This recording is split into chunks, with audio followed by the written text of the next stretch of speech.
dekat dengan hospital, bukan kerja kat hospital pantai, dekat dengan hospital pantai. Alhamdulillah saya ada bawa beberapa buku yang saya tulis. Duanya memang saya tulis dan satu tu adalah saya menulis bab di dalamnya. Ini adalah medical wisdom dalam bahasa Inggeris, mungkin bersifat agak akademik. Medical wisdom and ruqyah syar'iyah. Saya tulis bersama Profesor Datuk Muhammad Hatta Syahrum. Dia sekarang sebagai pengerusi Lembaga Pengelola Dewan Bahasa Pustaka. So sikit sebanyaklah tentang ni. Saya selalu cakap tentang ruqyah jin ni sebenarnya. So dalam ni pendapat yang saya rasa kurang diketengahkan lah dalam hal ni, kerasukan jin dan juga ruqyah. So dia penuh dengan pembincangan akademik. So insyaAllah mungkin akan dibuat dalam bahasa Melayu. Wallahu alam, tak tahu lagi.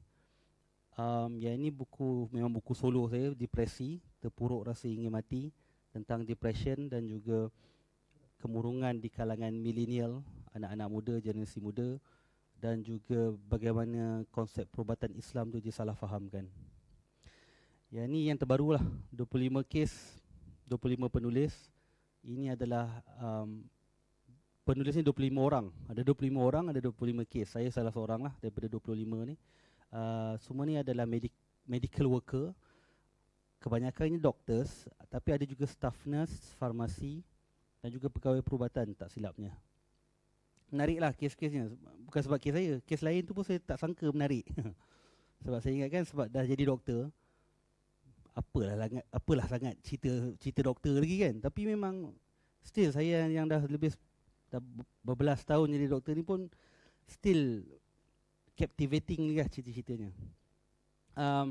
Okay. So hari ni tentang apa ya? Tentang skizofrenia Okay, tentang skizofrenia.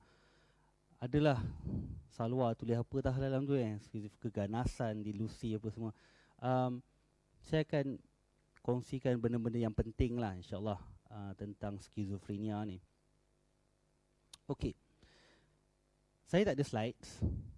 So mungkin dalam lingkungan yang kecil ni mungkin kita lebih interaktif barangkali. Boleh just interject saja ataupun just angkat tangan ke ataupun terus tanya je. It's okay sebab tak ramai pun. Kita boleh kendalikan.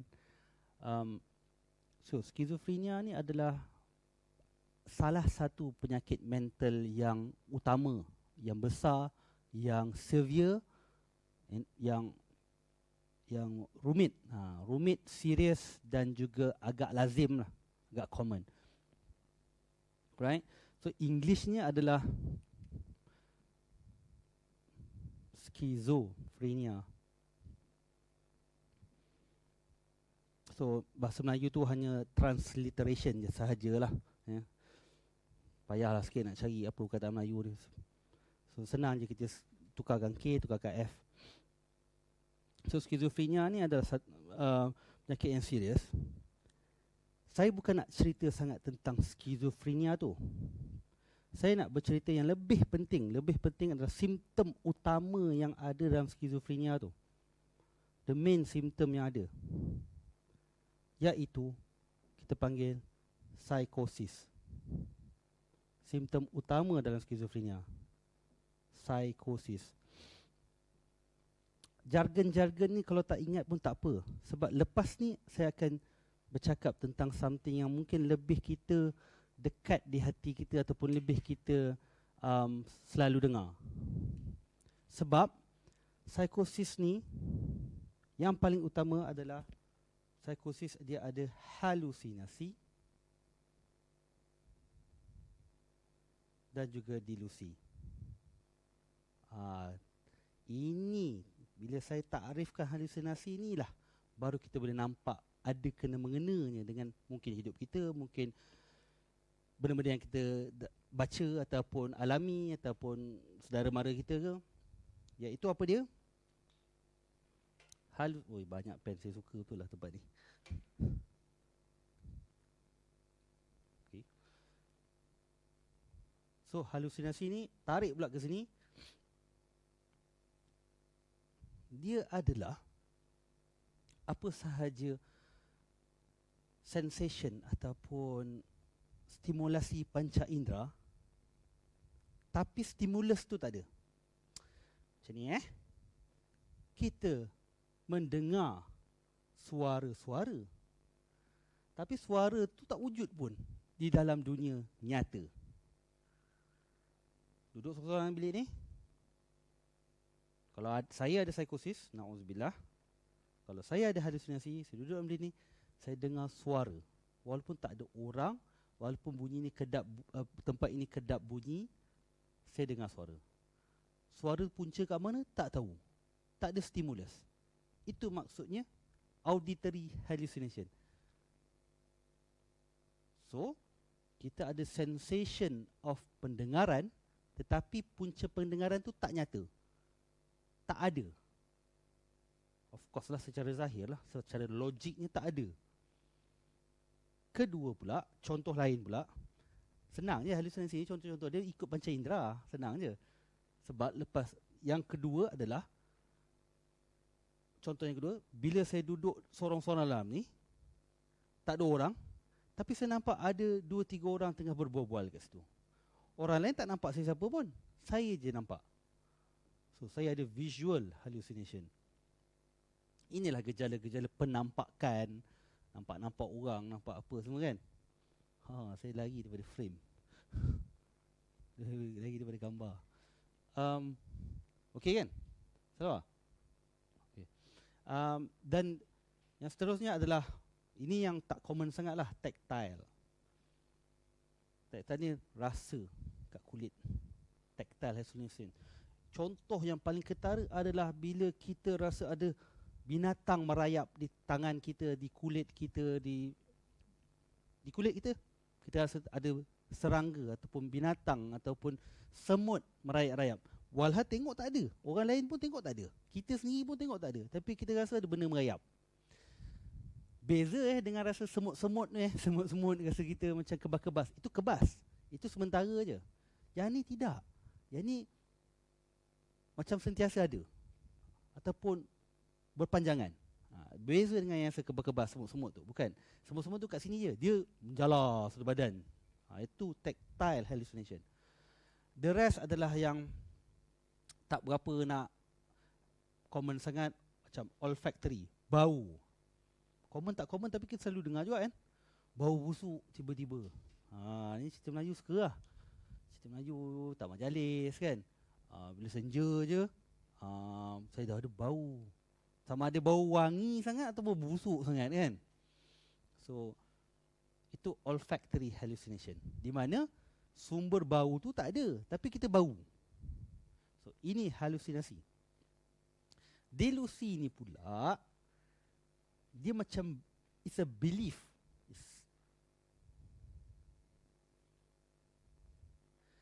Belief yang tak betul dan cara kita construct, cara kita bina belief tu pun tak betul. Contoh belief belief yang tak betul dan proses pun tak betul. Proses pembinaan pun tak betul. Maksudnya proses pembinaan belief tu. Belief tu dah lah tak betul. Macam mana nak sampai ke belief tu pun tak betul juga. Saya bagi contoh. Mudah. Dia banyak tema. Dia ada tema paranoid. Sorry lah. Jargon lah. Jargon ni semuanya term-term. Sebab saya nampak semua macam menyalin. So saya bagilah term. Bagilah term-term susah-susah kan. Ini contoh-contoh yang agak common. Paranoid, grandiose. Saya bagi contoh paranoid nanti. Ni contoh-contoh tema ya, contoh-contoh belief yang delusion ni. Saya bagi contoh paranoid dulu. Paranoid ni adalah dia memang percaya ada orang nak apa-apakan dia. Macam mana dia rasa macam ada orang nak apa-apakan dia? Sebab dia rasa macam, Itu satu. Itu kepercayaan. Ni saya nak cerita macam mana proses dia boleh percaya tu. Sebab dia rasa every time dia datang pagi-pagi, mesti ada kereta merah parking kat depan tu. Padahal kereta merah tu memang manager sebelah ni pun. Tu proses dia. Ataupun paranoid dia percaya ada orang special branch nak cari dia. Sebab dalam surat khabar ada cerita pasal orang nama macam dia. Contohlah, saya bagi contoh. So dia percaya bahawa dia akan diapa-apakan. Dia sedang diburu ataupun dia terancam. That is paranoid. Kemudian grandiose ni contohnya pula, dia percaya dia orang paling special. Grandiose ni grand. Dia special, dia orang yang wow, yang terpilih. Tapi cara dia pun pelik.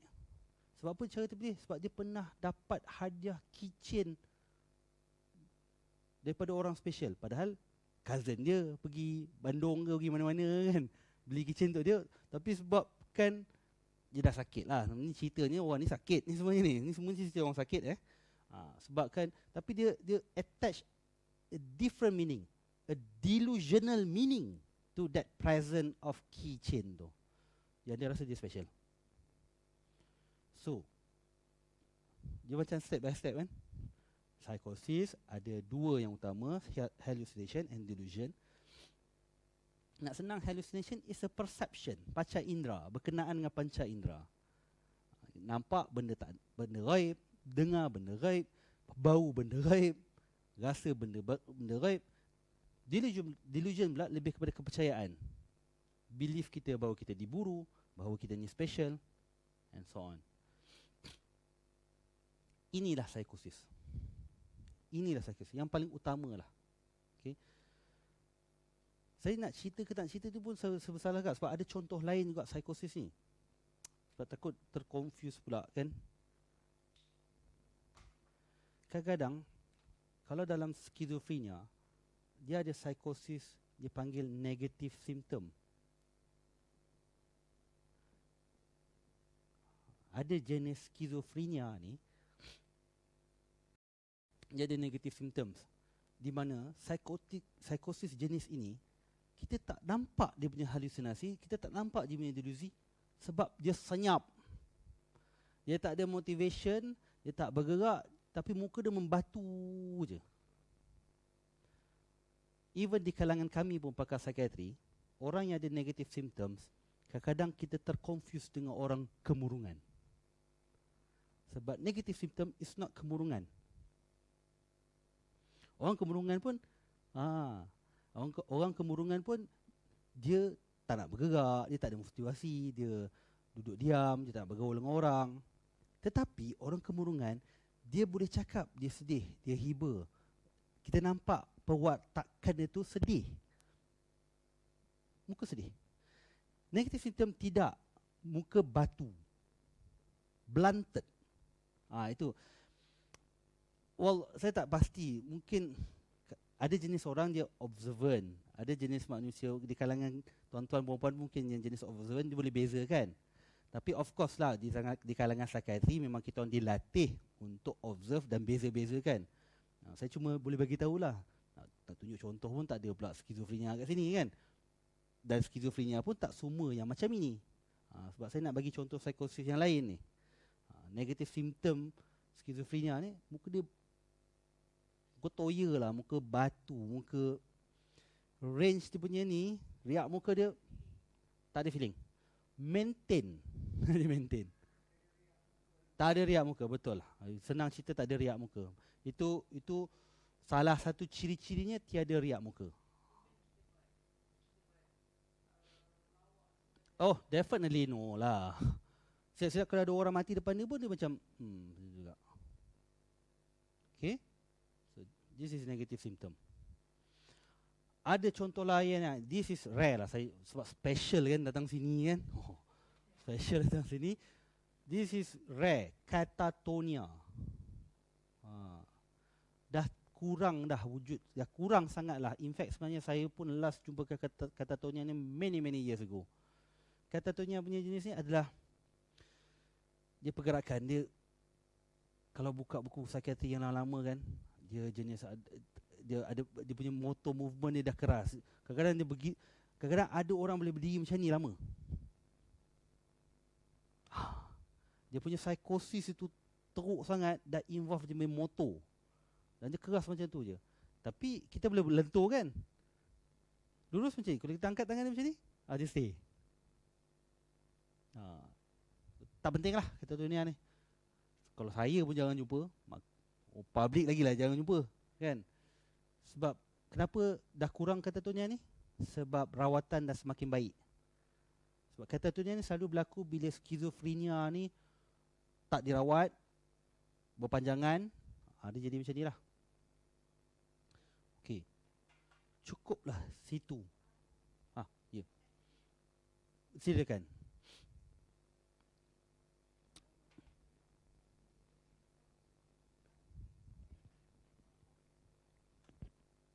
Right. Kalau dah sampai ke sini dan ke sini, dia tak aware. Dia dah tak tahu dia sakit. Tetapi kalau yang jenis macam ni, dia macam ni, dia ada spektrum. Ada mild, ada yang teruk. Yang mild moderate tu mungkin kita boleh psycho-educate dia bahawa ini adalah penyakit. Mungkin ada peluang. Tapi bila dah terlalu lama, lambat dapat rawatan, pun boleh jadi macam tu. Dia tak tahu pun dia sakit. Basically kalau dia paranoid, memang betul-betul percaya dia paranoid. Dia betul-betul percaya dia diburu lah.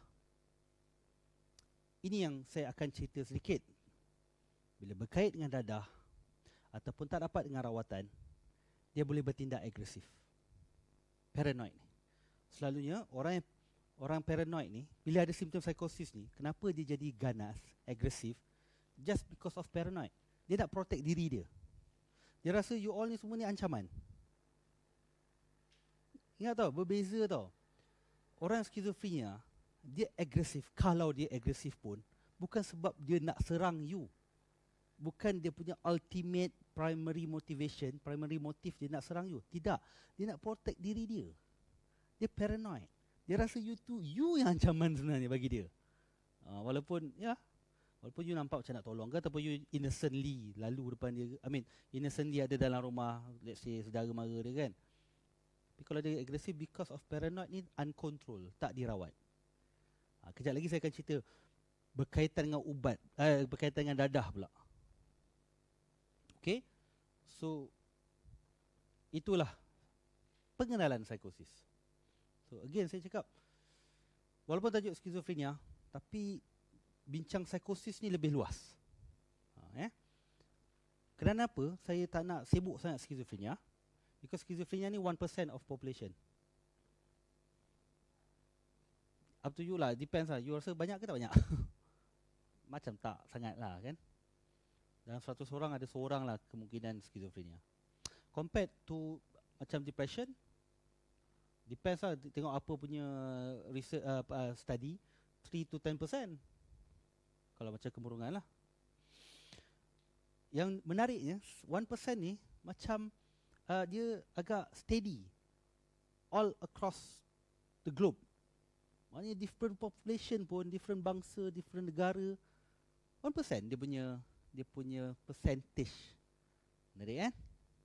Percaya jin ke tak percaya jin ke, 1%. Nak ceritanya itulah. So that is schizophrenia.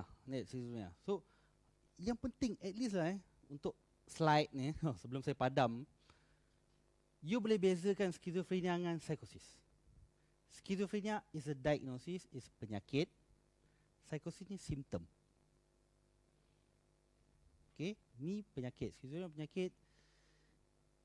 Yang psikosis adalah simptom.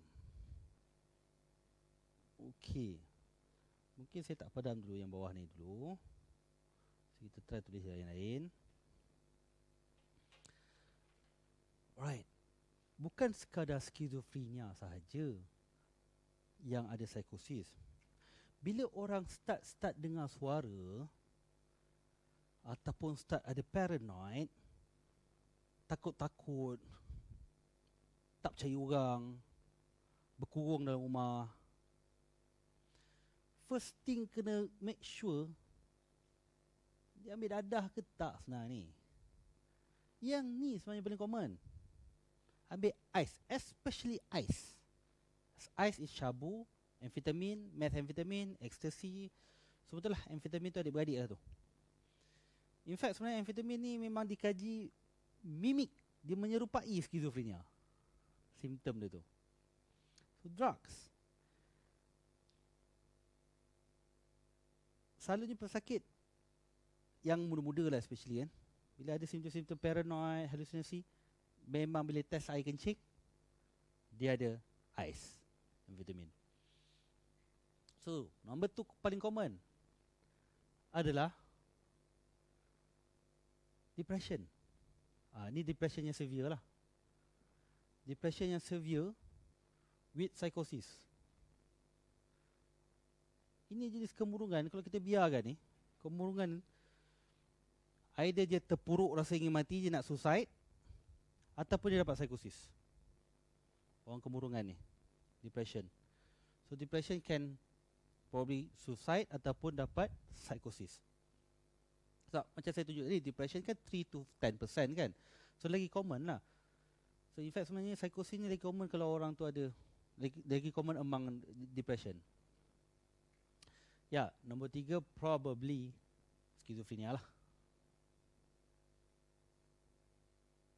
Okay.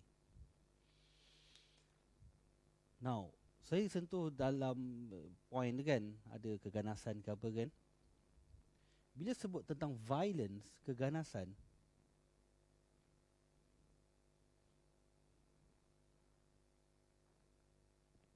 banyak sangat ni, padamlah ya. You rasa kan, antara tiga-tiga ni kan, siapa paling violent? Antara drugs, depression dengan skizofrenia, siapa yang paling kerap violent?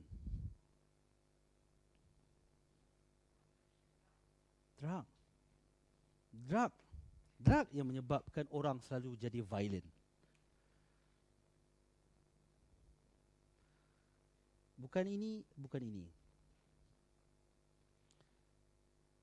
Yang ni penting skizofrenia pun bila bandingkan orang normal, dia lebih sikit je.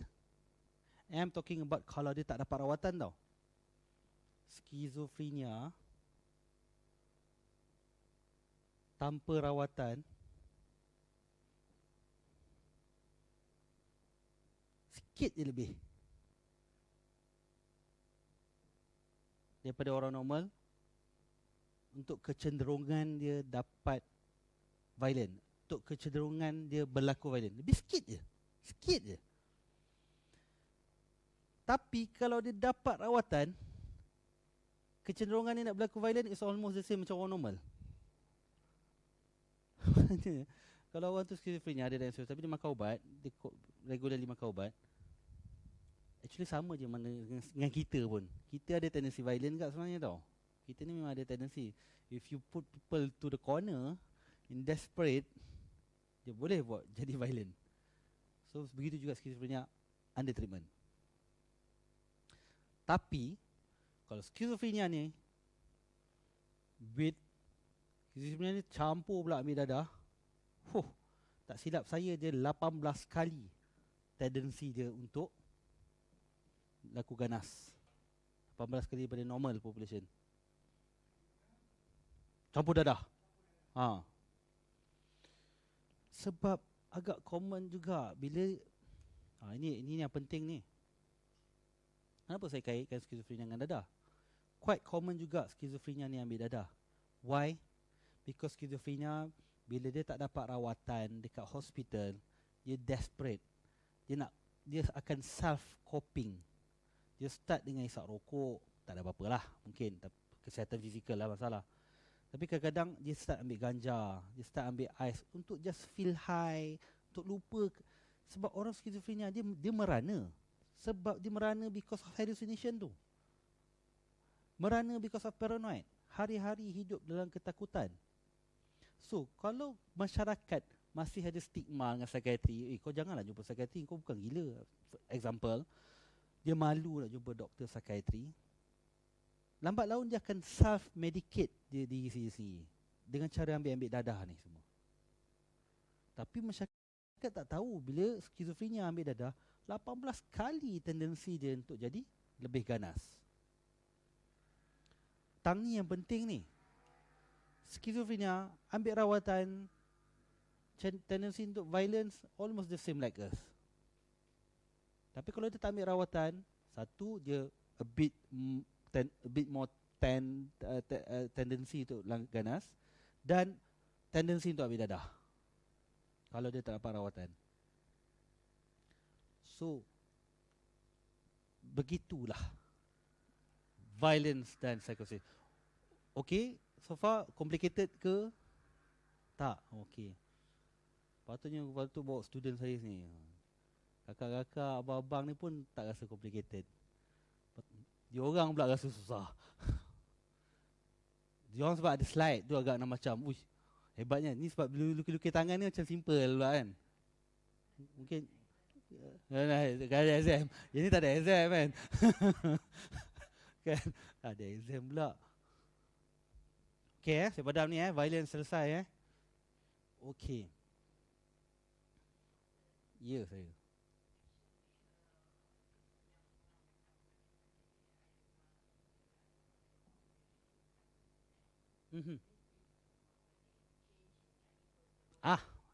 Ini memang next slide kita. Ya. Sebab saya saja tukar format. Selalunya bila kita format, kita akan start dengan punca. Tapi macam interesting pula kita start dengan what is happening kan. Yeah. So, psikosis ni punca dia letak kat atas. Tak pun saja letak jargon lagi. Neurobiology. Okey. Cerita dalam sains dululah. Kalau saya ustaz, saya akan cerita ni dulu. Okey, neurobiology tu macam akak cakap tadi lah. Chemical changes in the brain. In the brain So, apa chemical changes ni? Sajalah kita tambah lagi jargon dia. Neurotransmitter. Alah, tak ada apa pun. Transmitter, perkataan English biasa je. Tambah neuro je, terus jadi scientific. Basically, chemical messenger. Depa ni utusan chemical messenger. Dan again, because of yang datang ni special, kita cerita tentang neuron pula. Satu sel saraf macam mana lukis sel saraf? Katakanlah ni satu sel saraf Why it looks like this, jangan tanyalah. So ni lah saraf basically. One saraf. Nampak? This is one saraf, one neuron. Neuron tu saraf lah. Dalam otak kita ni ada millions of saraf. Millions and millions of saraf with different function. Thousands of areas in the brain. Loop sendiri pun ada beberapa lah. Parietal loop. Loop ni loop apa? Loba Melayu apa?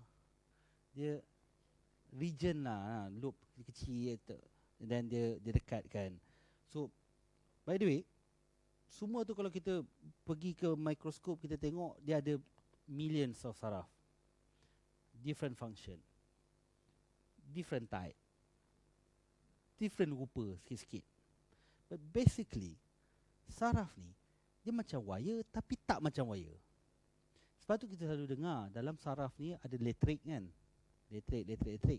Tapi yang specialnya elektrik ni tak macam elektrik wire. Berterusan kan, tak nampak putus-putus. Kalau kita bedah ni kulit dia punya perebat ni, memang terus je. Tapi saraf, dia actually tak bersambung. One saraf with saraf yang lain, Dia hanya adjacent saja. Dia hanya mendekati, dia tak bersambung. Kadang-kadang dia banyak boleh bersambung dalam satu saraf tu, boleh bersambung banyak saraf lain, tapi still tak bersambung. Dia hanya dekat-dekat je. Maknanya ada ruang kecil kat sini yang dia tak bersambung pun.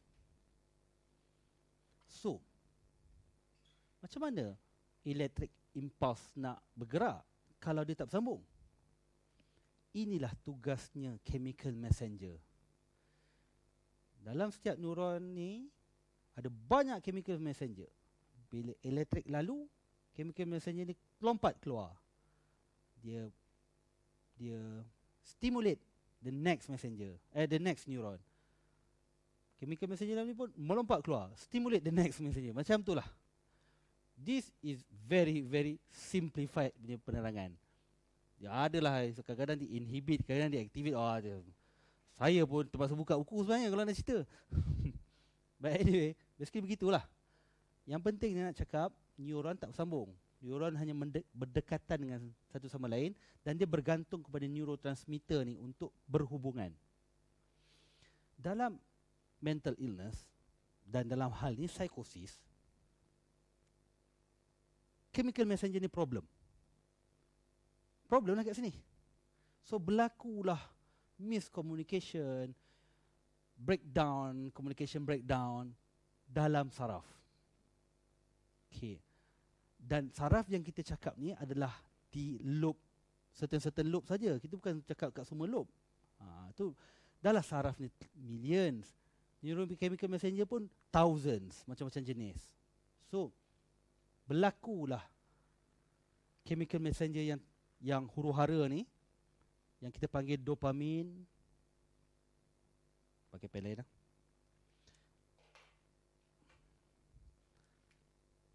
Dalam hal psikosis, neurotransmitter yang terkesan adalah dopamin, glutamin, maybe adrenaline sekali.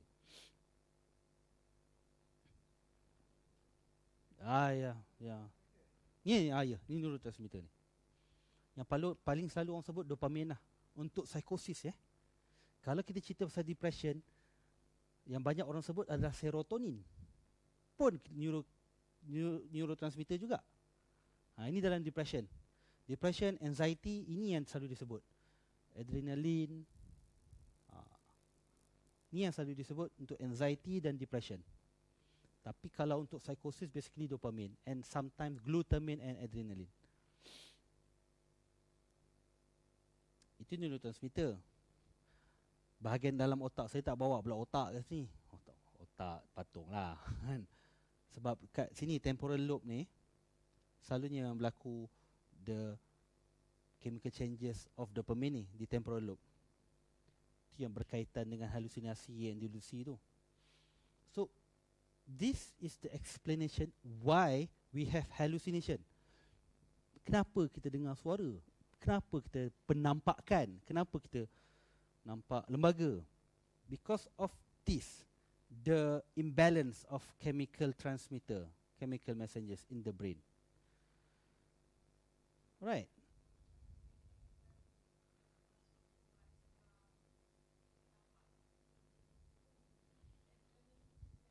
Correct. Not necessarily you are schizophrenic. Kan? Itu betul tu. Itu nak cerita lain pula ni. Bila Salwa sebut tu, dia ada bawah sikit daripada psikosis ni, kita panggil illusion. Ini macam kelas, memang kelas master psychiatry lah saya rasa. Pause sekejap cerita psikosis sebab Salwa dah tanya, kita cerita pasal illusion sekejap. Illusion ni berlaku pada 4 situasi. Illusion ni adalah di mana stimulus tu wujud, ada, tetapi kita interpret dia distortedly. Kita misinterpret that stimulus. Boleh. Psikosis hallucination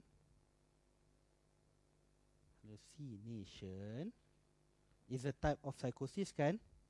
Bawah hallucination tu dia macam, dia bukan hallucination tapi macam hallucination adalah illusion, which can happen in normal, memang berlaku kat normal people pun. Illusion ni beza dengan hallucination memang stimulus tu tak ada, tapi illusion ada stimulus, cuma kita misinterpret. Kenapa misinterpret? Berlaku dalam 3 ataupun 4 situation. First situation, intense emotion. Satu tulis kat sini pula. Intense emotion. Tempat gelap, naturally rasa takut. Takut yang amat sangat. Baru 2 hari lepas tengok cerita munafik ke, conjuring ke, whatever. Pergi pula rumah kosong, time senja. Intense emotion. And you have a tendency to get illusion. When you have intense emotion, kucing yang lalu pun you nampak macam kelibat.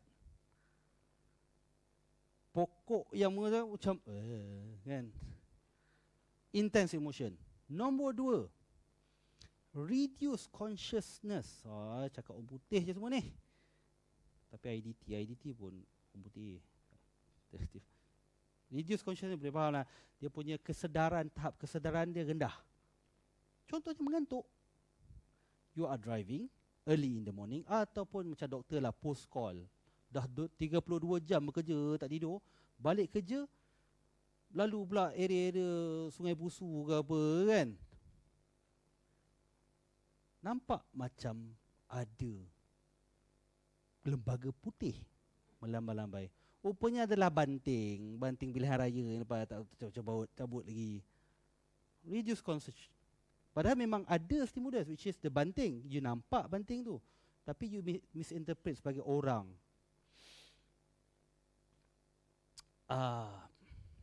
Nombor 3, distraction. Distraction. You tengah fokus in one sensory, you akan misinterpret in another sensory kalau ada.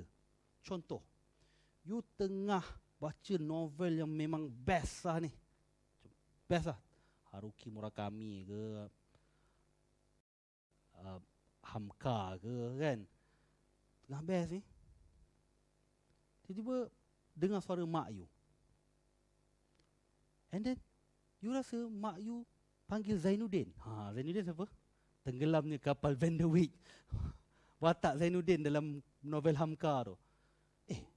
Kenapa ada orang panggil Zainuddin? Dia macam ada dengar orang panggil Zainuddin. Padahal mak dia tengah panggil dia ni, suruh masak untuk buka. Tapi dia dengar Zainuddin yang dipanggil. Sebab dia tengah baca novel yang ada watak Zainuddin. That is also illusion. Sebagai contoh ni cukup lah. Kan? So, ini adalah illusion. It's not hallucination. So, it happens to a normal people.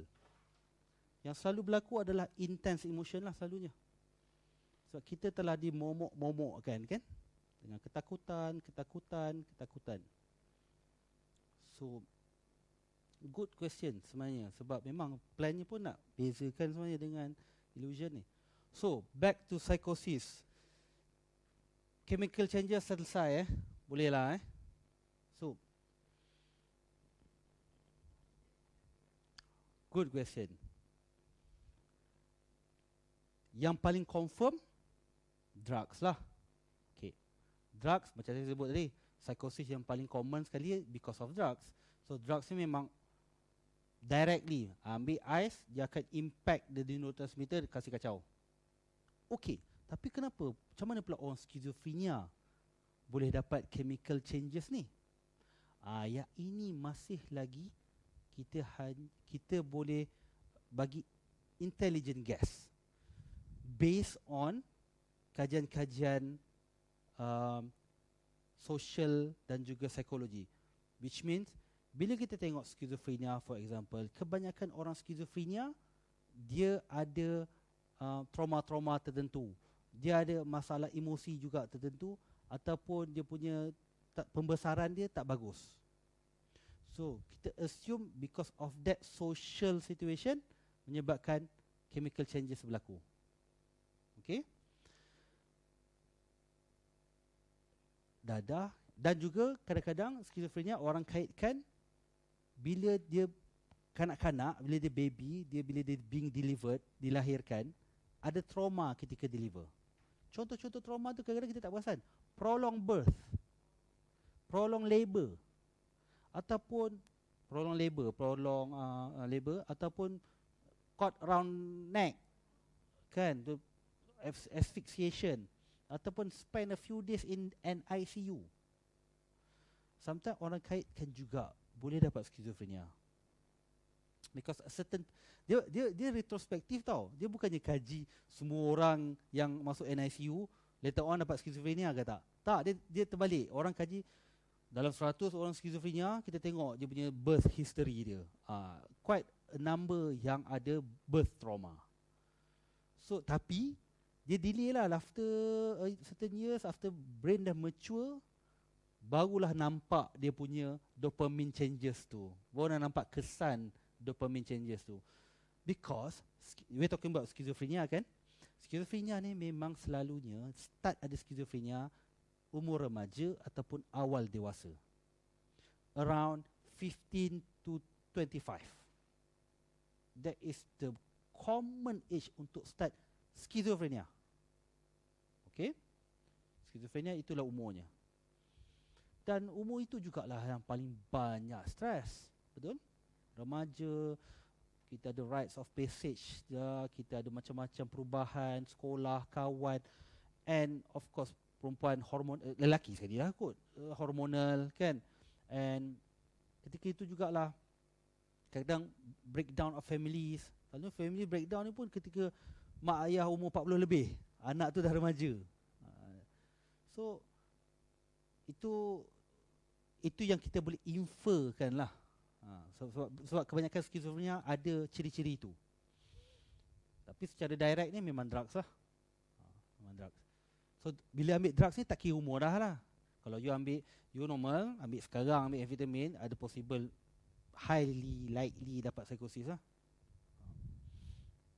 Right. So di mana nak letakkan jin ni? Nak juga cerita. Kita bayar lah, kan, dah convince lah pun, kan.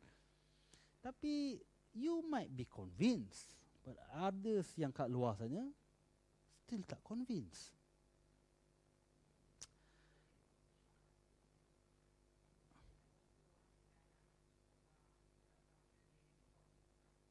Ya. Yeah.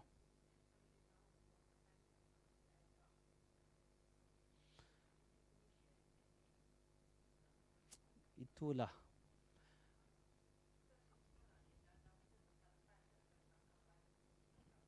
Ya, itu yang tangkap lah. Itu yang tangkap lah.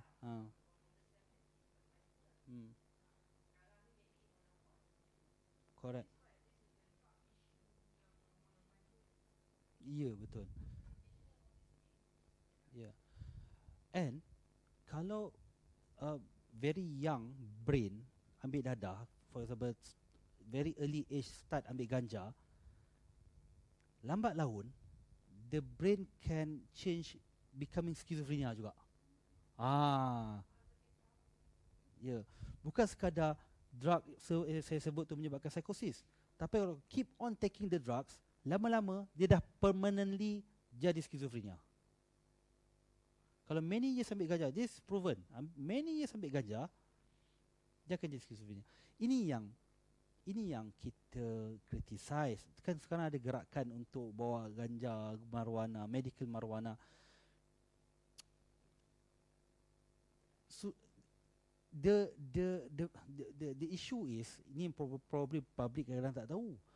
The issue is the benefits of marijuana tu ada evidence, tapi evidence dia tak sekuat evidence bahawa marijuana menyebabkan skizofrenia. Marijuana menyebabkan skizofrenia is even stronger evidence berbanding dengan marijuana ni boleh mengurangkan, basically marijuana mengurangkan pain je, itu saja. Dia tak nak cure by itself tu is very very limited evidence. Dia painkiller. Dia macam orang kanser ada problem ambil marijuana. I agree, memang ada je case cancer late stage ambil marijuana dia better quality life dia sebab dia hilang pain. But kalau untuk terus legalize marijuana tu, I think kena ada huge study kena buat. Alright.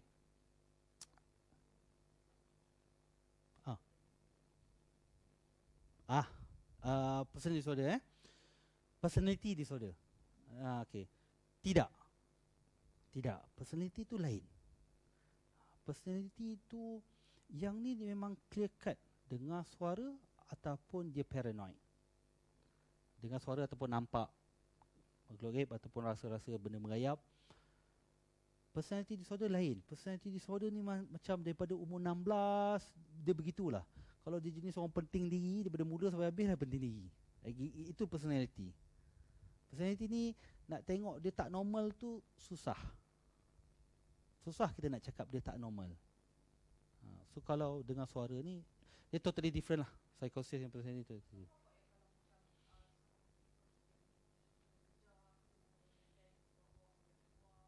That is not psychosis. Because terbawa keluar tu, dia punya Yeah. And then bangun tidur terbawa-bawa. To me that is probably illusion. The intense emotion yang dibawa oleh mimpi nightmare tu, ngeri tu. Why dapat nightmare macam tu? Tu persoalan lain lah pula. Itu persoalan tak cukup rehat. Memang ada chronic stress yang tak selesai-selesai. Dreams ni very mystery lah of course. Tapi kita tak nak lah extrapolate yang benda-benda tak ada evidence kan. It's true. Dreams akan menjadi porak-peranda, tak jadi huru-hara kalau hidup kita tak tenteram. So tak tenteram tu sebenarnya kita kena selesaikan ketika nyata lah. Tak boleh lah selesai ketika mimpi kan. Ketika nyata ni, stres yang ada selesaikan, konflik yang ada kita kena korek. Yalah, jumpa psikologis. Apa stres aku ni sebenarnya ni? Apa punca dia? So dia akan bawa ke mimpi. Sebab itulah saya nak cakap juga pasal jin. Bila you sebut nightmare, you sebut mimpi, this is what's happening in our society. Jin dipersalahkan, to me, is a shortcut untuk kita tak nak mencari the psychological conflict, the chronic stress yang menghantui kita setiap hari. Bila salahkan jin, selesai. Kita just sweep everything under the carpet. Okay. So, bila saya jadi cakap, orang dah komen saya ni bila sebut pasal kerasukan. Sebenarnya semalam saya dari Kuantan. That was my third time people bukanlah criticize, which is I welcome. Orang komen saya agak radical, agak provokatif, and obviously passionate lah. Sebab kenapa saya passionate? Because of saya selalu nampak pesakit saya lambat datang rawatan because ada kepercayaan gangguan-gangguan dan gangguan. And then dia delay pergi jumpa doktor. Bila dah delay ni, kita ada satu term tau, duration of untreated illness. Okay. Tak silap kat Malaysia ni, DUI for schizophrenia is more than 1 year. Probably 2 years kot. Maksudnya, orang tu dah ada schizophrenia.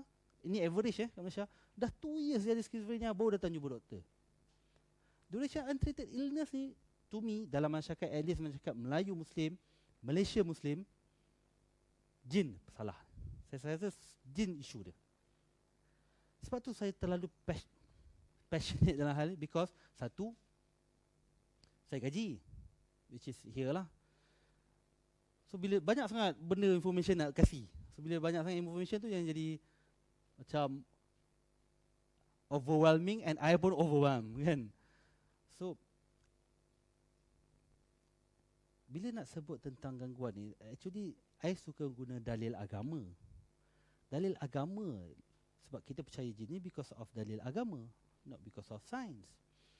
So bila agama, sebab jin ni gaib kan, there's no way science akan explain about jin, because jin benda gaib. Of course Nabi Muhammad SAW yang paling knowledgeable pasal benda gaib ni, ayah wahyu kan. So actually bila jin ni, karakteristik jin tu ceritalah banyak. Percaya jin, I think kita percayalah. Jin boleh mengganggu, berkacau manusia, definitely. Dia dah bersumpah dia boleh kacau manusia. Dia tang nombor 3 tu yang ada problem. To what extent dia kacau manusia? To what extent? Adakah was-wasa sahaja, bisik sahaja? And bisik pun macam mana? Ataupun dia memang boleh rasuk kita to the point that kita overcome by it. Maksudnya kita dah hysteria, kita dah mengamuk, buka tudung kan, dah huru-hara. That is like macam dia dah beyond dia punya control kan. Betul ke? Betul ke jin boleh buat macam tu? To cut the ni short, hujahnya, to me kerasukan tak convincing langsung dalilnya. Dalil dalam Quran dan hadis lah. Kerasukan. I'm not saying about gangguan bisikan ke, tapi kerasukan. So dia tak convincing to me. Sebab contohnya ayat surah Ibrahim ayat 22, jin sendiri kata pada hari akhirat nanti aku tak ada apa-apa. Jin cakap ni, syaitan cakap ni, aku tak ada apa-apa kuasa pun atas kamu semua. Aku hanya bisik dan korang ikut. Tu je. Bunyi macam dia pun tengah goyang ni.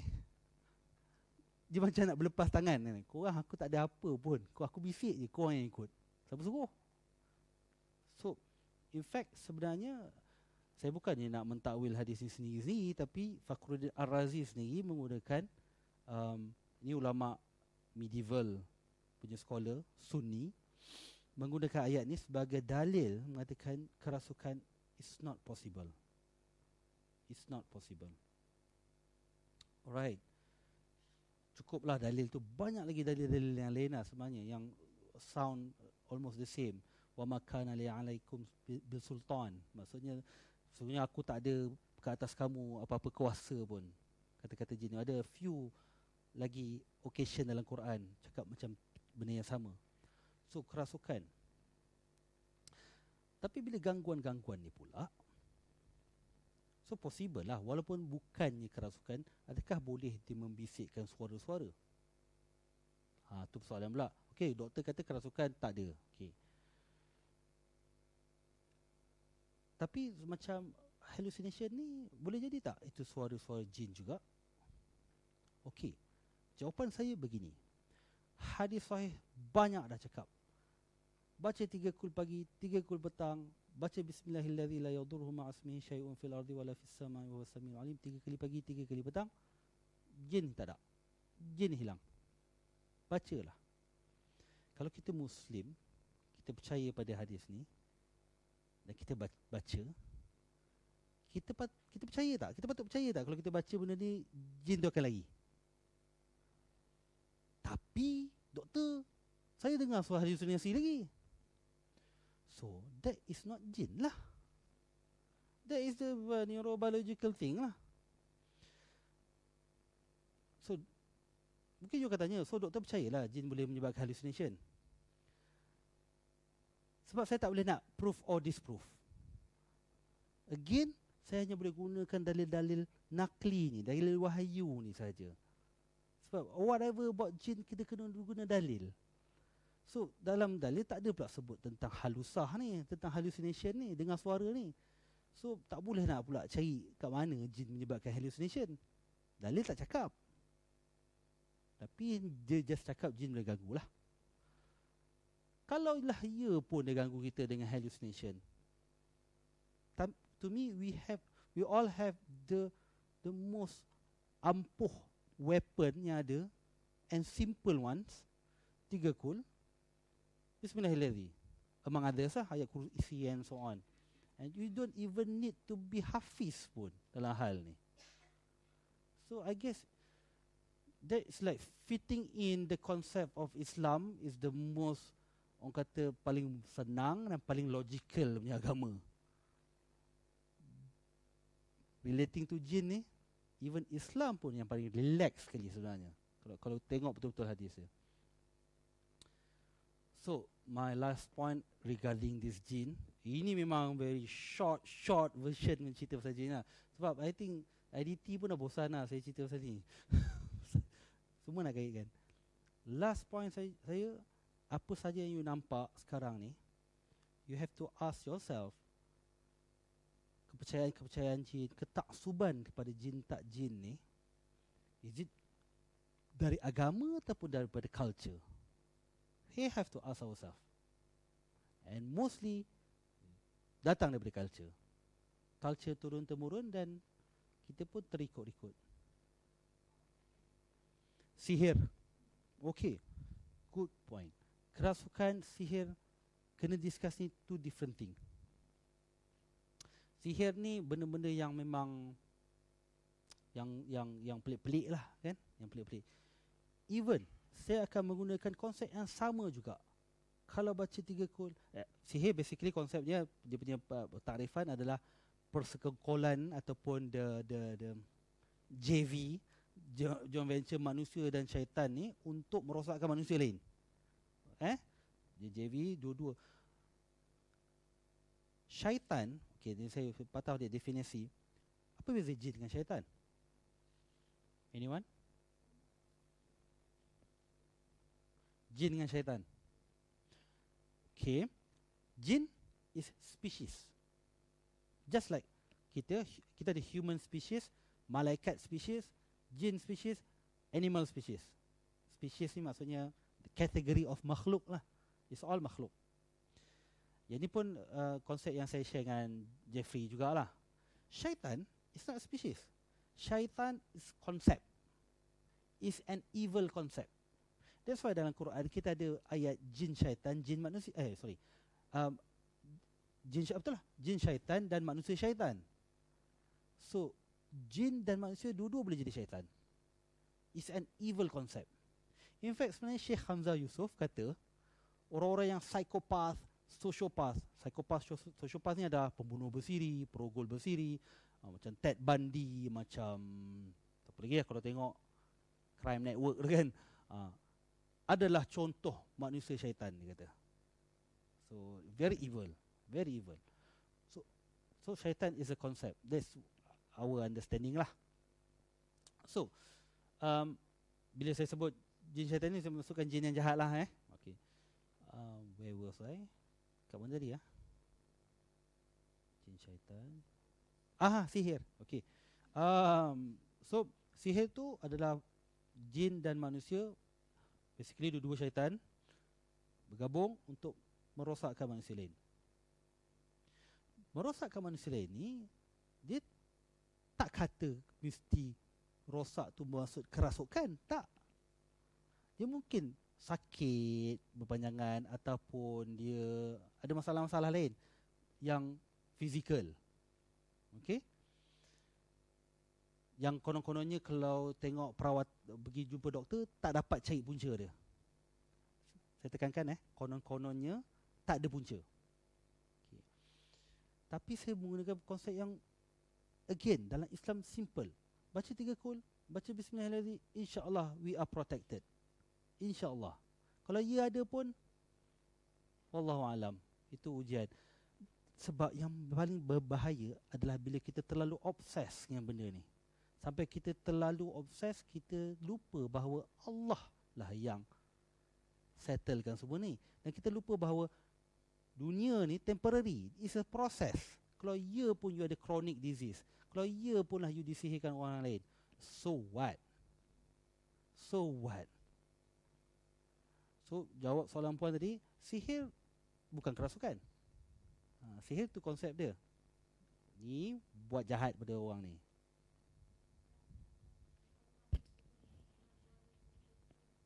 Yes, itu psikosis lah. Itu memang sebab kecelaruan dopamin ni, dia dah sakit. Dia dengar suara, bunuh diri lah, kau dah tak guna. Because tadi ada hallucination. Satu. Dan satu lagi psikosis delusion. Saya tadi awal-awal tadi ada sebut tentang delusion jenis paranoid, delusion jenis grandiose, kau rasa kau special, kau yang paling best. Dan satu lagi guilt. To the point that dia rasa semua benda yang berlaku ni salah dia. Apa yang berlaku kat family dia salah dia. To the point that dia jadi delusion. Kita sekali-sekali ada rasa bersalah kan? Rasa bersalah lah, tak lambat, Salwa dah tunggu kan. Tapi tak adalah sampai aku minggu depan aku rasa bersalah lagi kat Salwa. Program dah habis pun. Tapi tak. Dia bukan sekadar tu je. Orang lain pun dia rasa bersalah. Semualah. Anak dia tak dapat nombor 1 pun dia pula yang rasa salah. So, guilt delusion ni berlaku dalam major depression with psychosis selalunya. Ingat tadi? Patah balik. Psychosis berlaku pada drug, berlaku pada depression, berlaku pada skizofrenia. Jenis delusion guilt ni berlaku pada depression psikosis tadi. Tu yang sampai bunuh diri tu. Macam ni isu ni. Point isu tu jugalah saya cakap, petikaikan a few ustaz juga, termasuk mufti. Bila orang bunuh diri, hati kita kena cool down. Jangan sibuk-sibuk cakap pasal haram, masuk neraka, kena tanam kat kubur lain, tak boleh semayangkan kan. Ada serta-serta mazhab bunuh diri tak boleh sama kubur dengan orang Islam kan, ataupun tak boleh semayang. Kita kena stop cerita tu. Kita kena cuba cerita tentang ini, which is orang yang bunuh diri tu ada possibility dia dah tak mukallaf dah. Mukallaf maksudnya dah tak dipertanggungjawabkan, because dia dah ada psikosis, dia sakit. Ingat tak hadis Nabi, terangkat pena daripada 3 golongan ini. Orang yang tidur, budak kecil tak boleh, dengan yang tak waras. Delusion, guilt delusion, to me, to my expertise, I think orang yang tak waras. So especially bila dah delusion guilt, datang pula dengan hallucination yang commanding, asking him or her to commit suicide. Tak waras, tak mukallaf. So itu patutnya kalau cerita agama pasal bunuh diri, ke situlah perginya. Bukannya sibuk tentang hukum. That's a problem lah. Kita memang pergi hukum dulu. So sebab itu juga Muslim yang ada suicidal tendency, dia tak nak dapatkan rawatan, because dia rasa berdosa gila dia ada suicidal ni. At the end dia jadi macam vicious cycle. Dia depressed, suicidal tendency, and then people keep on saying that dia berdosa sebab ada suicidal tendency, getting more depressed, suicidal lagi kuat, pusing. So okay, balik pada teruskan. Yes.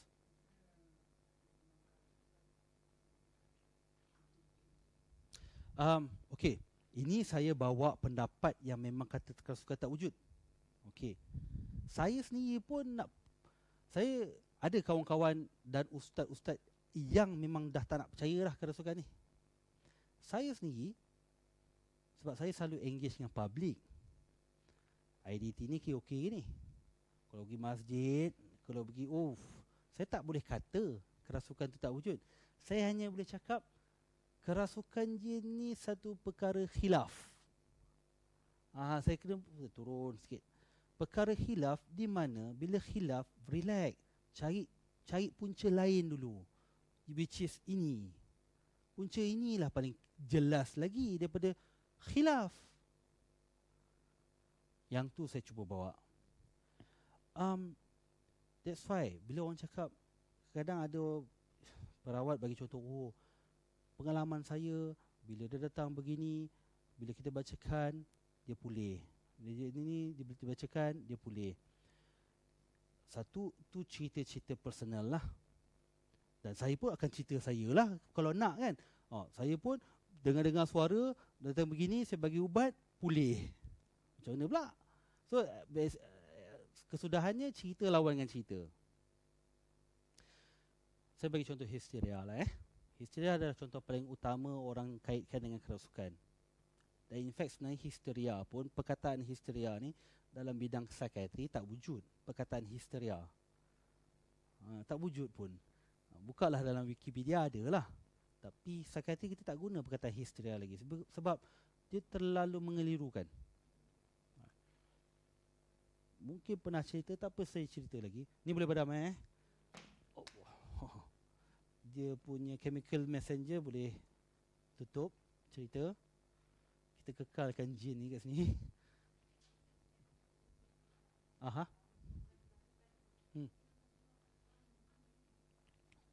Keluar suara, baca. Kalau menurut point daripada exorcist, dalam cerita exorcist dan digunakan juga dalam perawat, ciri-ciri kerasukan adalah tukar suara, telekinetik. Telekinetik ni maknanya benda boleh move, super strength, and foreign language. Okay, saya akan pergi situ sekejap lagi. Histeria dulu. Histeria okay. Ini Melayunya lah. Asalnya histeria. Asalnya perkataan Greek, histero. Ini sejarah perkataan histeria. Histero ni womb, uterus, rahim. Perkataan Greek untuk rahim. Histero. 200 tahun, barangkali 300 tahun dahulu, perempuan-perempuan dia di oppress. Di Europe lah, we're talking about Europe oppress. Duduk rumah, kena pakai korset, macam-macam lah. Teruk lah medieval punya time kat Europe kan. So perempuan ni tak boleh nak zahirkan dia punya isu psikologi, bantah. So dia pendam. Tu yang dapat banyak sakit-sakit pening, sakit-sakit panic attack, cepat berdebar, cepat takut. Kadang-kadang dia boleh jadi meroyan. Okay. So orang cakap dan cerita-cerita pelik ini orang tengok semua kat perempuan. So perempuan hanya perempuannya yang ada beza lelaki dengan perempuan adalah rahim. So kat masa tu orang anggap ini adalah penyakit rahim. To the point bila orang tu pening kepala, dia panggil wandering womb, dia punya penyakit tu. Maknanya kalau orang tu penyakit kat kepala, perempuan tu penyakit kepala, maknanya uterus dia dah pergi kat kepala. Yeah. Okay, ni info ni dari Wikipedia. Saya try to be really honest. Memang saya ambil cerita ni kat Wikipedia lah. Sebenarnya tengok sejarah dia. Tapi bila zaman dan orang panggil dia histeria lah. Ketika itu histeria, semua jenis perkara bawah histeria. Dulu epilepsi pun dipanggil histeria. Penyakit sifilis, penyakit ni sexually transmitted disease, sifilis pun dipanggil histeria.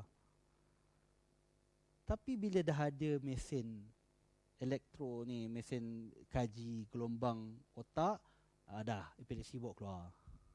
Kemudian bila kita dah ada mikroskop boleh tengok bakteria, okey, tak ada, sifilis bawa keluar, bukan histeria. Cuma yang masih susah ni bawa keluar adalah mental illness. Mental illness seperti anxiety, seperti skizofrenia, itu yang tak boleh dia bawa keluar. Bukan tak boleh, orang resistant. Ini sejarah histeria. So, di Malaysia, orang yang penyakit histeria ni selalunya, apa ciri-cirinya? Selalunya histeria berlaku kat mana? Okey, asrama. Satu lagi? Perempuan. Ni simbol perempuan. Musim exam, musim peperiksaan. Okey. Dan histeria simptom dia memang meracau, tak boleh kontrol, cakap suara lain, macam jadi orang lain. Tapi bila kita siasat background dia, dia masih ada konflik inilah. Konflik bahawa di mana dia tidak boleh menzahirkan dia punya ketidakpuashatian. Asrama terkongkong dalam undang-undang, terkongkong dengan warden, terkongkong dengan strict lah. Bila menyuarakan pendapat yang bersalahan, dia akan dituduh macam-macam. So dia akan pendam secara luar kawalan, dia terpaksa zahirkan isu psikologi itu dengan meracau-racau. Dan selalunya bila kita pisahkan di tempat lain, kita biarkan dia seorang-seorang, dia akan jadi boleh. With or without ruqyah. Dan bila kita pisahkan jauh tempat lain, duduk hospital ke for example, insya-Allah, dan bagi ubat tenang, dia akan calm down. Okey, itu histeria. So, maknanya ada explanation yang lain. So, menjawab tak soalan?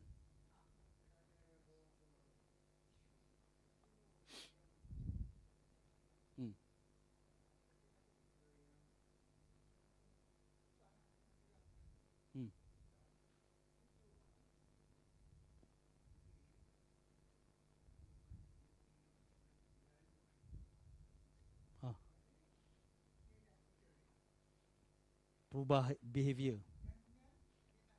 Aha. Pergi tempat tu balik.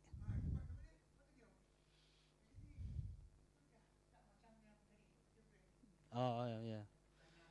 Betul. Kalau saya ada peluang, saya nak bertanya lagi lah kat orang tu. Kalau saya ada peluang, saya akan tanya. Ada banyak lah saya nak tanya.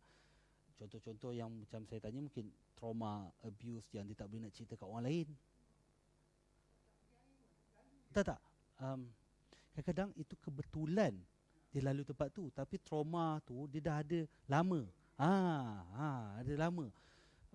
Bila kita tanya, selalunya dia akan ada isu-isu sexual abuse yang berlaku pada keluarga, dan dia of course lah tak boleh cerita kat keluarga. Tapi kalau kita tarik, bawa nurse sekali masuk dalam bilik, kita duduk sekali dengan patient, datanglah cerita. Dia, situasi tu, dia macam jadi punca. Okey, saya letak, ni kalau dengar, saya sebut je lah, dengar Ali Rahiman dia marah ni. Saya bagi juga 0.05% possibility jin tu kacau, jentik dia apa ke, tapi nak kata kerasukan over ke tak, wallahualam, induce, ya, betul, 0.05%, very very small. Tapi the rest of 99.9%, saya rasa situasi itu kebetulan punca. Dia dah lama dah ada konflik dalaman ni. Ini possible explanation yang of course saya nak kena interview lah yang tu. Tapi antara possible explanation tu, budak-budak ni dia ada underlying hidden conflict yang dia tak boleh cerita kat sesiapa pun yang dia tahu at that point. Of course lah, dunianya hanya keluarga dia je ataupun cikgu dia je. Budak umur 9-10 tahun contohnya, dunia dia mana tahu ada psikiatris, dia mana tahu ada klinik yang dia boleh pergi, yang dia tidak akan di-judgment, dia tak akan di-judgekan, dia akan di-being protected. Mana dia tahu? Dia hanya ada keluarga dia. Tapi what if kalau keluarga tu sendiri, ada some of the keluarga lah yang membuat sesuatu yang tak baik dengan dia. So that, saya hanya bagi contoh yang saya pernah jumpa lah. Kadang-kadang situasi yang berlaku tu, sebab kita tak tahu hidden tu, nampak macam misteri. Tapi bila bongkar-bongkar kan, ada possible explanation. Saya pergi ke akak tadi, dengar suara lain. Foreign language contohnya, saya tak pernah lagi jumpa lah. Tapi kalau yang saya pernah dengar tu, saya bila tanya, kadang-kadang cakap siam. Contoh cakap siam, selalu cakap siam lah. Bila cakap siam tu, selalu siam yang tak complete. Ni bila saya tanya orang ni secondary ni, to be honest, saya sendiri dengar, tapi bila saya tanya orang lain yang agak neutral dengan hal ni, bila dia dengar sini orang konon-konon histeria tu cakap foreign language, dia faham bahasa Siam. Dia kata Siam ni macam tak complete, tapi memang bunyi Siam lah. Siam dia macam just like we can speak Spanish, sounding Spanish, but it's like gibberish lah. Dia, tak ada makna kan. Macam kadang-kadang ada orang cakap Korea tapi tak ada makna kan. So sebab dia dah ada exposure of hearing and listening to Siamese ke. Itu explanation dia. Macam kuat, tenada kuat, gerakkan barang. Susahlah saya cakap kalau berdasarkan cerita orang. Kalau dia boleh replicate balik benda tu depan orang lain, then barulah saya accept. Otherwise, bila kita dengar-dengar cerita orang, dan selalu kita dengar cerita orang ni, orang yang memang deeply in belief dengan benda-benda ini. And minta maaf cakap, kadang-kadang kita dengar cerita tu daripada perawat-perawat yang tak bertanggungjawab jugalah. Sebab tu kita, because kita respect pada orang tu, kita tend to percaya. Saya nak cerita, kalau you betul-betul nampak, then baru kita cerita. Kalau you betul-betul experience,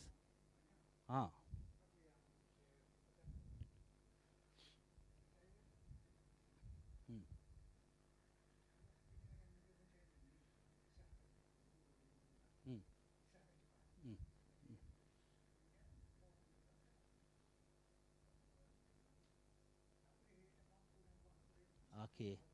Okey. Ni doktor klinik. Okey, okey. Dia buat apa? Budak tu. Simptom tu? Okey, okey. Umur? Umur?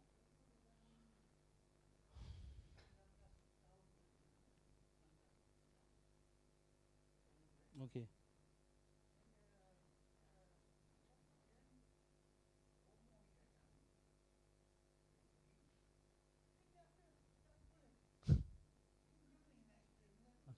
Dia sendiri, keluarga tu datang daripada mana? Kampung juga ke ataupun? Okey. Okey.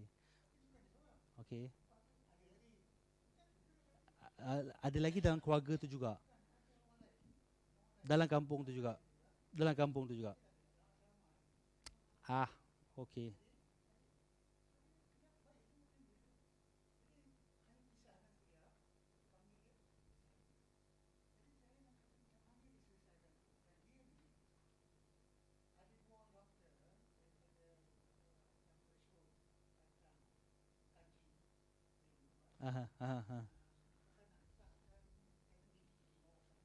Betul. Positif.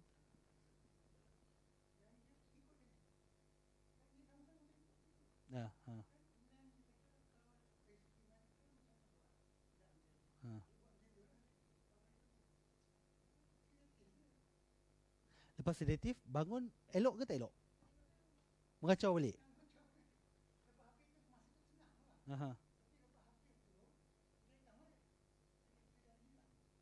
Dia memang refer psikiatri ke?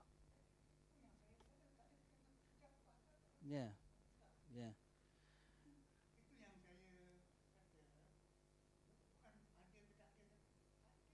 Betul. Okey. Betul. Contoh ni kes lagi real lah. Yang ni memang surgeon Indonesia ni, saya datang ke dalam workshop dia. In fact sebenarnya paper ni ditulis lah dalam paper akademik ditulis. Surgeon dia, saya tak ingat bandar mana. Pakar bedah ni, satu pesakit datang, dia komplain sendi-sendi sakit, beberapa bahagian sakit. Bila dia buat x-ray satu badan, ada paku banyak dalam badan. Dia keluar paku.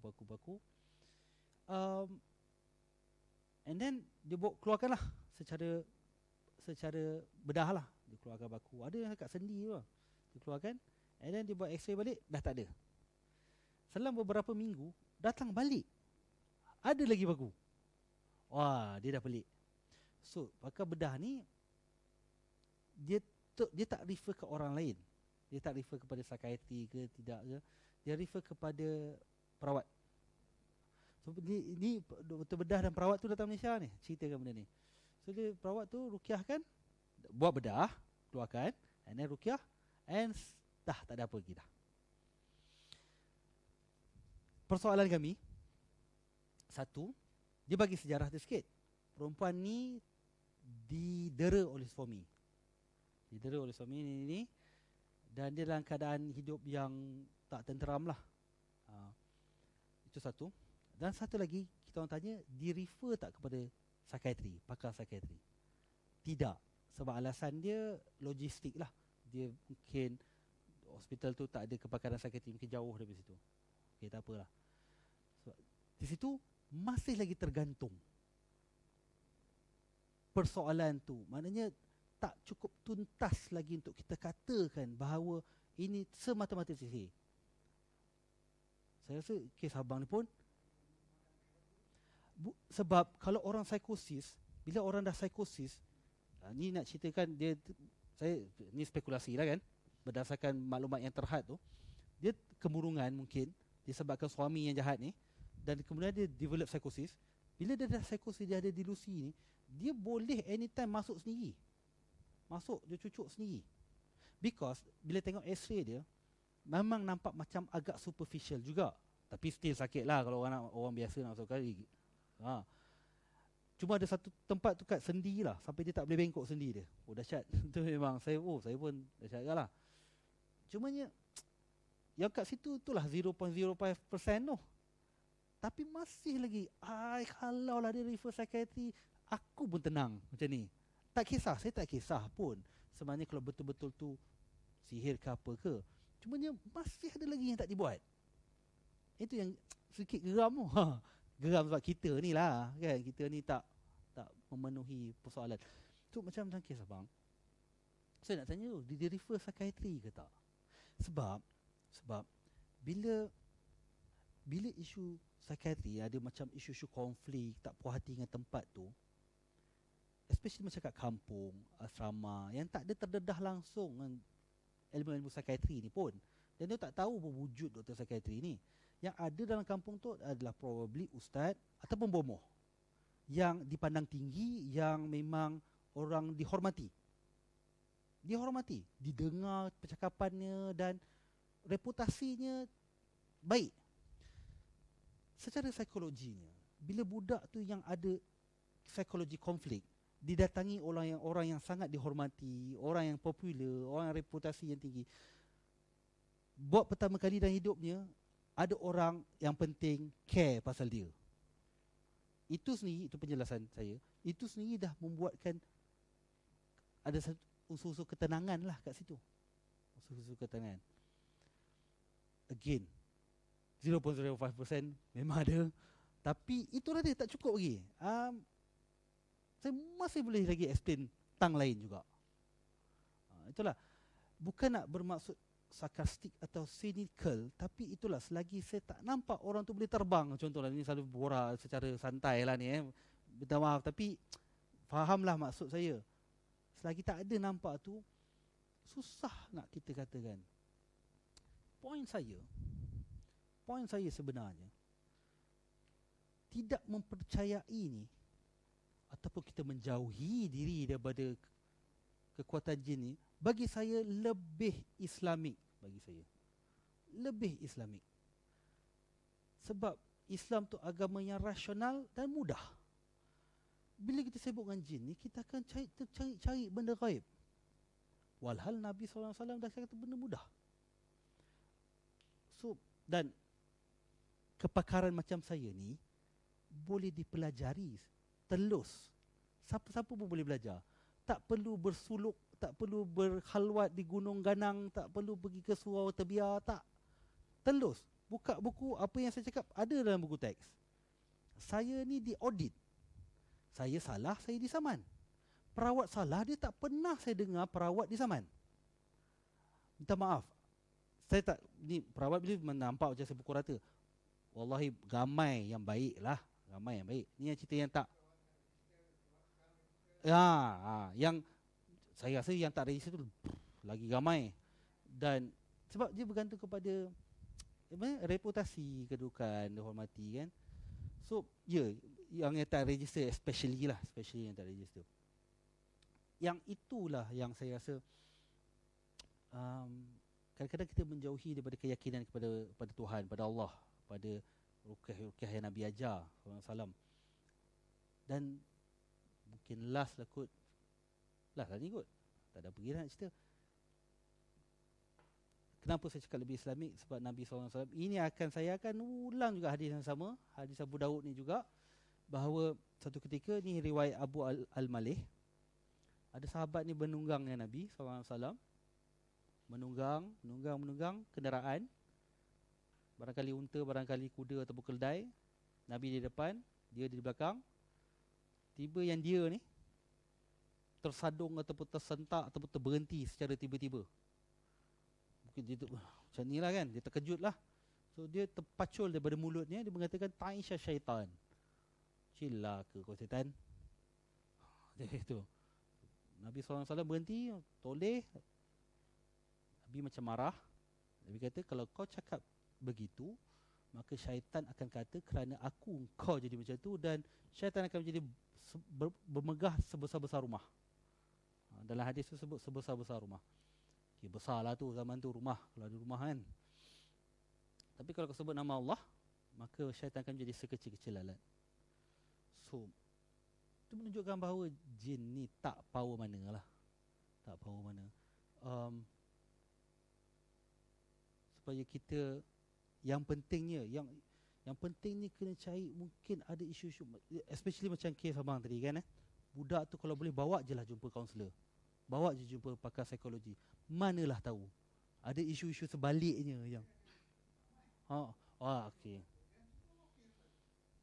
selesai, musim exam tak ada.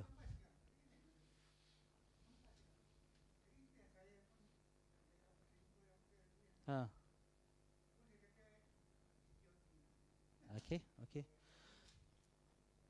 Dan yang tu pun bila dah skizofrenia berbalik ke apa-apa pun penyakit mental berbalik pun apa-apa penyakit mental,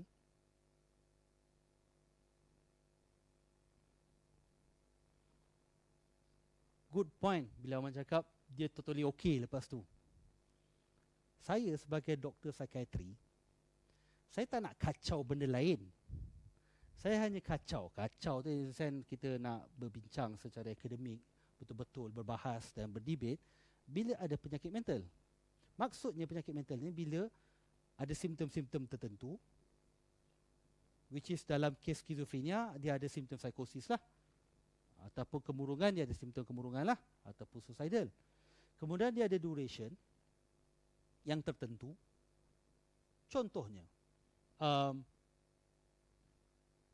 lupa nak cakap macam hallucination normal population kadang-kadang ada hallucination tapi sekejap-sekejap. 17% of normal population dia ada hallucination. Ni yang orang kata terbuka hijab ni. Mungkin ada on and off dopamin kacau, tapi sekejap je. Dia tak maintain, dia tak mengganggu hidup dia. Which come to point number 3, function. 3 benda ni menjadi paksi kami untuk mengatakan sesuatu itu penyakit mental. Simptom sedih, semua orang sedih. Tapi kalau sedih dia berpanjangan sampai lebih sebulan, hari-hari sedih, that is penyakit mental lah. Dan sampai menyebabkan fungsi dia merudum, penyakit mental lah. Masya Allah, menariknya bila orang cakap dia dah normal, simptom ada, change of behaviour, merapu ke, meracau ke. Duration mungkin ialah 1 hari ke 2 hari ke kan. Tetapi duration pun tak lengkap. Maknanya tak cukup lah 1 hari 2 hari je, tak sampai sebulan. Dan kemudian boleh back to function balik. Tak payahlah kacau kot. Melainkan kalau simptom macam tu berulang, every year berulang, every 3 months berulang, dan definitely akan kacau function dia lah sebagai pelajar. Yang tu memang dia perlu disiasat.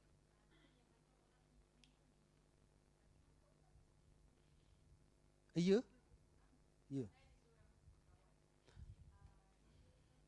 Okey ataupun simptom dia turun. Maknanya ya.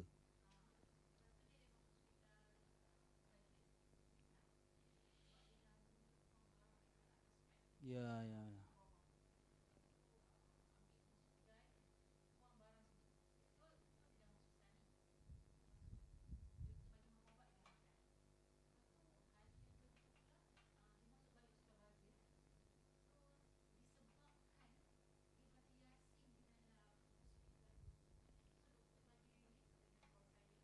Okey.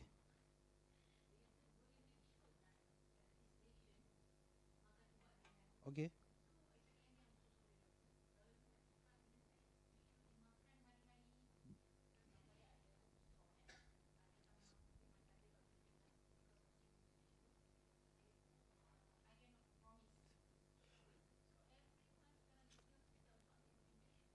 Okey. Okey.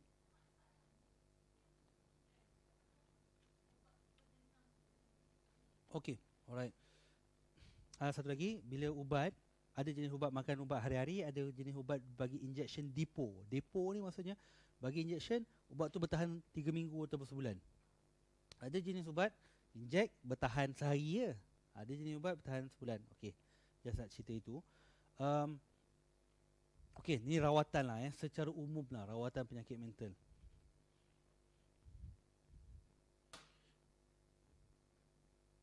Salah kalau kita cakap rawatan doktor ni hanya medication. Itu salah satu salah faham lah. Lebih-lebih lagi dalam psikiatri. Rawatan ni termasuk skizofrenia tadilah. Bila kita sebut rawatan, dia mesti ada beberapa perkara. Yang ni saya selalu ulang-ulang. Dan perkara ini juga dikongsi juga oleh pakar-pakar psikiatri di luar sana, yang bukan Muslim, di Barat pun sama juga. First sekali adalah rawatan biologi. Yang ni memang doktor buatlah. Sama. Ni semua rawatan penyakit mental. Sebab saya bagi konsep. Semua kita ada rawatan biologi. Rawatan biologi ni sama ada ubat ataupun elektrik. Elektrik ni ECT, electroconvulsive therapy. ECT. So itu bagi benda lah, bagi benda. Bagi ubat, bagi ECT. Ubat injection ke, oral ke kan. Nombor 2, rawatan psikologi. Rawatan psikologi ni kita panggil psikoterapi. Dia lain daripada kaunseling. Kaunseling ni bersifat umum, psikoterapi ni spesifik. Dia orang perlu latihan lah, dan tak semua penyakit guna psikoterapi yang sama. So this one pakar psikiatri ataupun clinical psychologist yang buat. Dan of course kaunseling jugalah pun ada. Sebab rawat penyakit mental ni macam-macam jenis. Dan even satu jenis pun macam-macam spektrum. Kemurungan, ada kaunseling cukup lah. Tapi kadang-kadang ada kemurungan yang kena ada psikoterapi. Tapi kalau skizofrenia, dia mesti kena ada ubat tak dapat elak. Tapi kalau kemurungan, kalau yang jenis mild, ada yang boleh improve tanpa ubat dengan hanya psikoterapi saja. Okey. Itu nombor 2. Nombor 3, social. Socialnya adalah support system. Ini pun kita kena ambil kira. Contoh, saya dalam klinik saya, walaupun first time patient datang sendiri, second time pun datang sendiri, saya akan pastikan at least sekali saya mesti jumpa keluarga terapat dia, keluarga terdekat. Why? Pertama, sebab saya nak tengok version orang lain pula, macam mana orang lain pandang diri dia. Kan kita pula shock sendiri, oh biasanya aku pergi treatment, terrornya aku kan, orang ni pulih, padahal kat rumah dia tak boleh pun. Dia tipu kita lah, contohnya kan. Tu satu lagi, because of support system. Kita nak pastikan kat rumah ni dia ada support yang baik ke. Macam mana, kadang-kadang saya panggil dua-dua sekali masuk, kita nak tengok macam mana mereka interact. Kita boleh tahu kadang-kadang orang tu interact cara yang hostile, cara yang tak berapa nak rapat. kita boleh imagine depan kita boleh act macam tu, belakang kita kat rumah lagilah kan. Penting.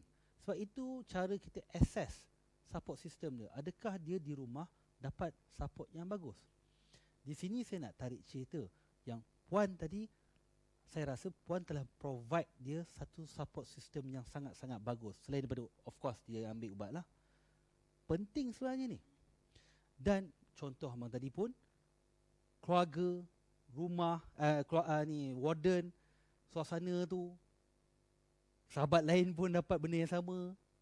Itu pun membentuk support system. Selain daripada kedatangan bomoh ke ustaz ke yang dihormati tu. So, itu support system. Nombor 4 ni yang kita, yang ni baru nak naik lah. Spiritual. Baru nak naik maksudnya even kat barat pun dah start orang kaji. Pakar psikiatri, psikologi barat pun dah start kaji spiritual. Dalam hal ni, spiritual tak sama dengan religion. Secara umumnya dah, bila orang kaji spiritual, tak semestinya religion. Tapi, of course lah, bila dekat kita punya konteks, religion spiritual ni sama lah. Okay? Cuma saya nak bawakan, tak semua Islamic spirituality tu, bila kita terapkan, bagus. Tak semua jenis yang bagus. Saya cerita je lah kat sini. Contohnya, bila kita tanamkan konsep yang Tuhan ni buat kau untuk hapuskan dosa-dosa kau yang lepas. Not wrong. Memang ada konsep kafarah pun. Tapi bila you cakap benda tu dekat patient depressed for example, it can make worse. Yang ni kadang-kadang tak boleh sembrono. Kadang-kadang perlu ada pengetahuan psikologi juga. Ada pengetahuan psikiatri juga. Sebab tu kadang-kadang ada orang lebih kepada rahmat. Kita bawa naik sifat rahim, sifat rahman tu yang penting. Which is Allah hanya pandang kau punya effort ni. Your effort. Sangka baik you macam mana. Kau tak sembahyang subuh? Tak apa. Usaha tu yang Allah pandang. Dia perlukan the terapis tu juga punya position. Terapis ni pun selalunya kami diajar bila dalam psikiatri kita kena ajar diri kita. Dipanggil transference, counter transference. Kita kena muhasabah diri dulu. Diri kita ni macam mana? Kalau kita ni jenis yang punitive, kita kena correct dulu. Because dia akan translate, dia akan diterjemahkan dalam terapi dengan pesakit. So, tu yang kadang-kadang kalau tak ada training tu, tak semayang. Ya, betul lah. Itu pun dah cukup. Lah, kau dah tak semayang bertahun dah. Tak payah, itu je. Tak semayang. Cukup lah. Reaction macam tu untuk patient yang sensitif, or yang macam depresi, dia akan punah lah. The structure of therapy yang you bina tu. Yes. So, itu yang maksudnya tak semua Islamic spirituality itu boleh diterapkan. Ya. In fact, saya kalau spirituality ni macam dengan patient, saya tanya dulu. Kita cerita sikit soal agama ataupun soal solat. Saya tanya tak adalah soal agama. Bila fikir soal agama, doktor nak cakap pasal politik ke? Dah lain pula. Saya spesifik. Boleh kita cerita pasal solat ke? Kalau patient tak nak lah doktor, saya tak paksa. Bagi saya itu jangka panjang membina saya punya hubungan. Tak apalah, tak tanya sekarang, tak apa. Nanti next time aku tanya lagi. So, itulah 4 benda ni. Sorry. Dan termasuklah spirituality tu menggalakkan patient self-ruqyah. Self-ruqyah. Sendiri ruqyah. Ruqyah mandiri. Supaya dia yakin bahawa connection dia dengan Allah tu direct. Dia tak perlu bertawasul ke. Tawasul tu bagus, jumpa orang soleh, tapi because of kesolehan orang itu. Tapi tak payahlah hari-hari kot. Yang pentingnya, use ni kena direct. Tawasul ni kadang-kadang bila terlalu banyak nanti dia dah Dia dah divert dia punya. Dia dah percaya kat that tawasul punya tu. So saya memang encourage self ruqyah. Kadang-kadang macam self ruqyah, ruqyah mandiri. Self ruqyah. Ya, saya tak ruqyahkan pasien saya dalam klinik saya, tetapi saya pernah bagi ayat-ayat ruqyah lah. Bukannya dia orang tak boleh tengok pun. Boleh je Google. Tapi bila saya tulis ni tu macam adalah personal connection sikit. So dia kat kertas on the spot saya tulis kan. Kadang-kadang tulis Bismillahirrahmanirrahim je. Bismillahirrahmanirrahim. Nothing yang tak adalah ayat yang surah jin ke surah ni kan. Yang saya pun tak hafal tu kan. So self ruqyah, saya menggalak. Yang ni secara tak langsung dia membina self empowerment. Kita empower dia bahawa kau okey lah dengan Allah, kau tak sembahyang subuh tak apa. Connect dengan Allah. Allah tu direct line dia anytime. Saya rasa itu sebenarnya spirituality yang lebih powerful rather than kita duduk ruqyah ada apa semua. Yang tu selalu saya tekankan.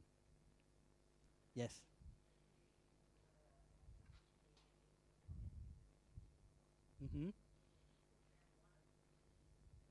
Betul lah tu. Tak, itu kajiannya di mana orang delay treatment ni. Ya. Satu lagi because of dia pergi rawatan lain dululah.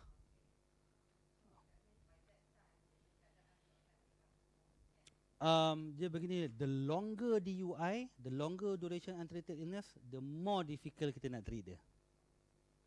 Maknanya tu yang kadang-kadang ada kes tu kita just boleh control je, tapi dia tak pulih pun.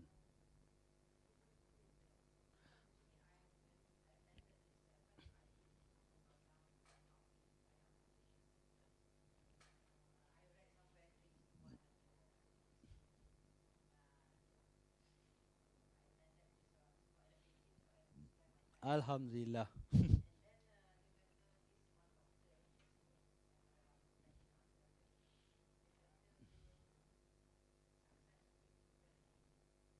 Small.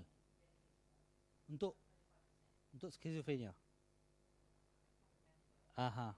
Untuk penyakit apa?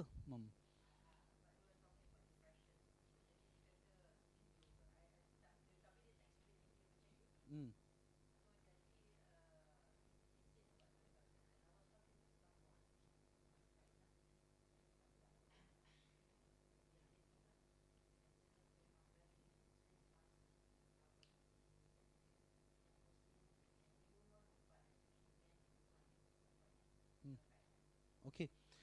Kata ya. Yeah.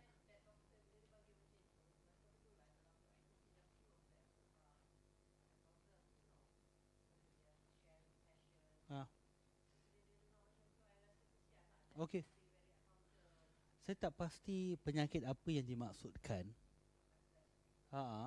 Ya. Saya tak pasti penyakit apa yang dimaksudkan. Tapi semuanya conditional. It depends. Kalau orang tu tak compliant dengan medication, kita bagi ubat, tapi ubat makan sekali-sekala ataupun 2 hari sekali, ataupun dia ambil benda lain juga, on and off ambil ganja for example, ataupun problem dengan social support system, ataupun okay, tadi ubat lah, social support system tak bagus, of course lah success rate tu very very low. Katakanlah kita ada ideal situation, lengkap, complete medication, I will say that at least 1/3 akan pulih and then can discontinue. 1/3 akan pulih and tanpa ubat lepas tu. Another 1/3 akan pulih tapi kena dengan ubat. So now dah jadi berapa persen dah ni? Dah jadi at least 60 to 70% dah ni yang pulih ni. Mana success rate adalah 60 to 70%. Half of them later on tak payah makan ubat, half of them still kena makan ubat, but still pulih. Kalau semua ni okey, that's my position.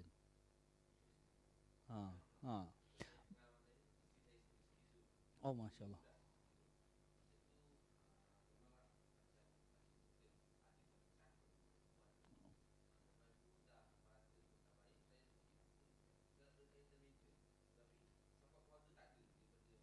Okey, okey.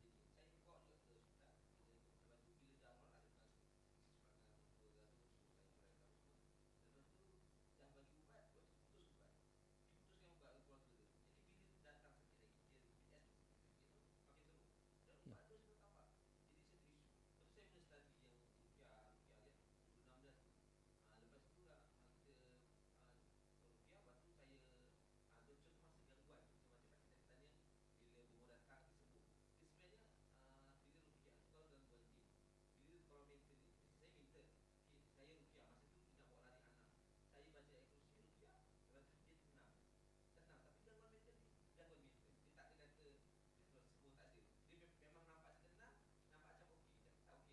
Okey, okey. Faham, faham.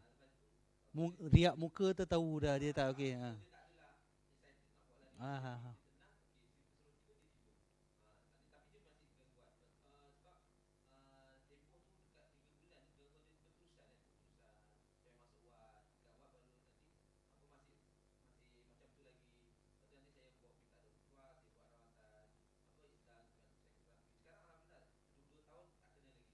Alhamdulillah. Ya.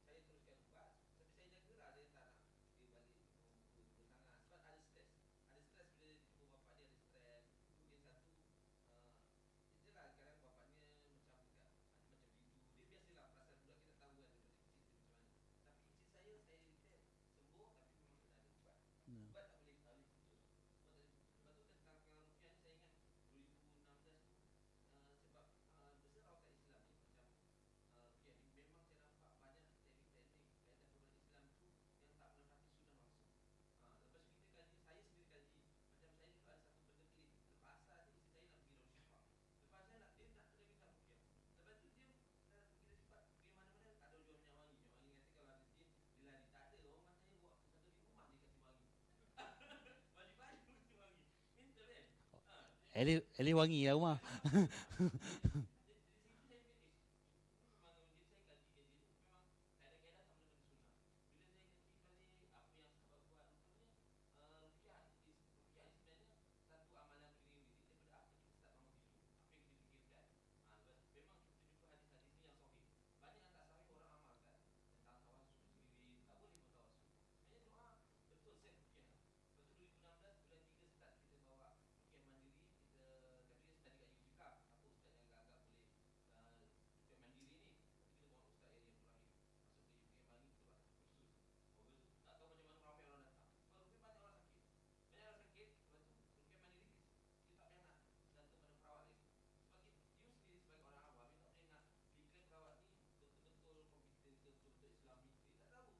Ya, kes audit tu lah kan.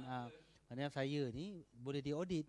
Maksudnya you all tak puas hati, you boleh complain kat KKM. Begitu. Um,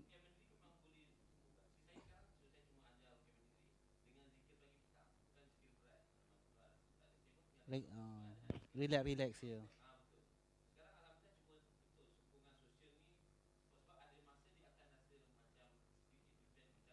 Ya, ya, ya. Ya, ya.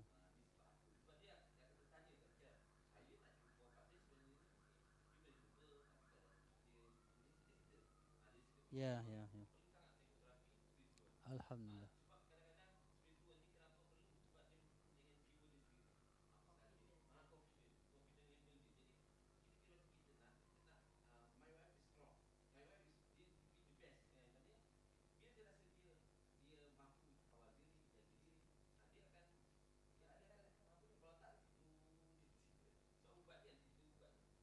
Terima kasih. Alhamdulillah. Ha? Of course lah, semua buatan manusia memang ada side effect. Contoh ubat-ubat ni, side effect yang common adalah sedation, cepat mengantuk, cepat mengantuk. Ada sebahagian pula dia ada efek macam tangan tu kadang-kadang boleh jadi stiff atau kejang, tegang, ataupun kadang-kadang goyang-goyang. InsyaAllah tidak. Yang tu tak. Dia lebih kepada efek-efek itu.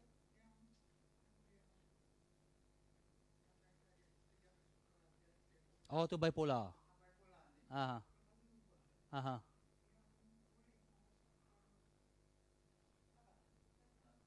Tak ada. Dia yang dia sebenarnya yang merosakkan saraf tu adalah penyakit tu sendiri. Kita ada konsep bahawa skizofrenia ni sendiri adalah toksik kepada brain.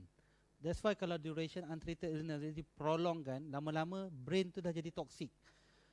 Lagi susah nak patah balik. So, tapi itulah tadi saya sambung balik yang 60 to 70% pulih. Ada yang dengan ubat, ada yang without ubat. Probably isteri tu tergolong daripada golongan yang kedua tu lah. Pulih tapi kena dengan ubat. Tapi ada, of course saya kena akui ada satu wanted ni yang tak bernasib baik. Kita bagi ubat, dia tak pulih tapi dia kontrol.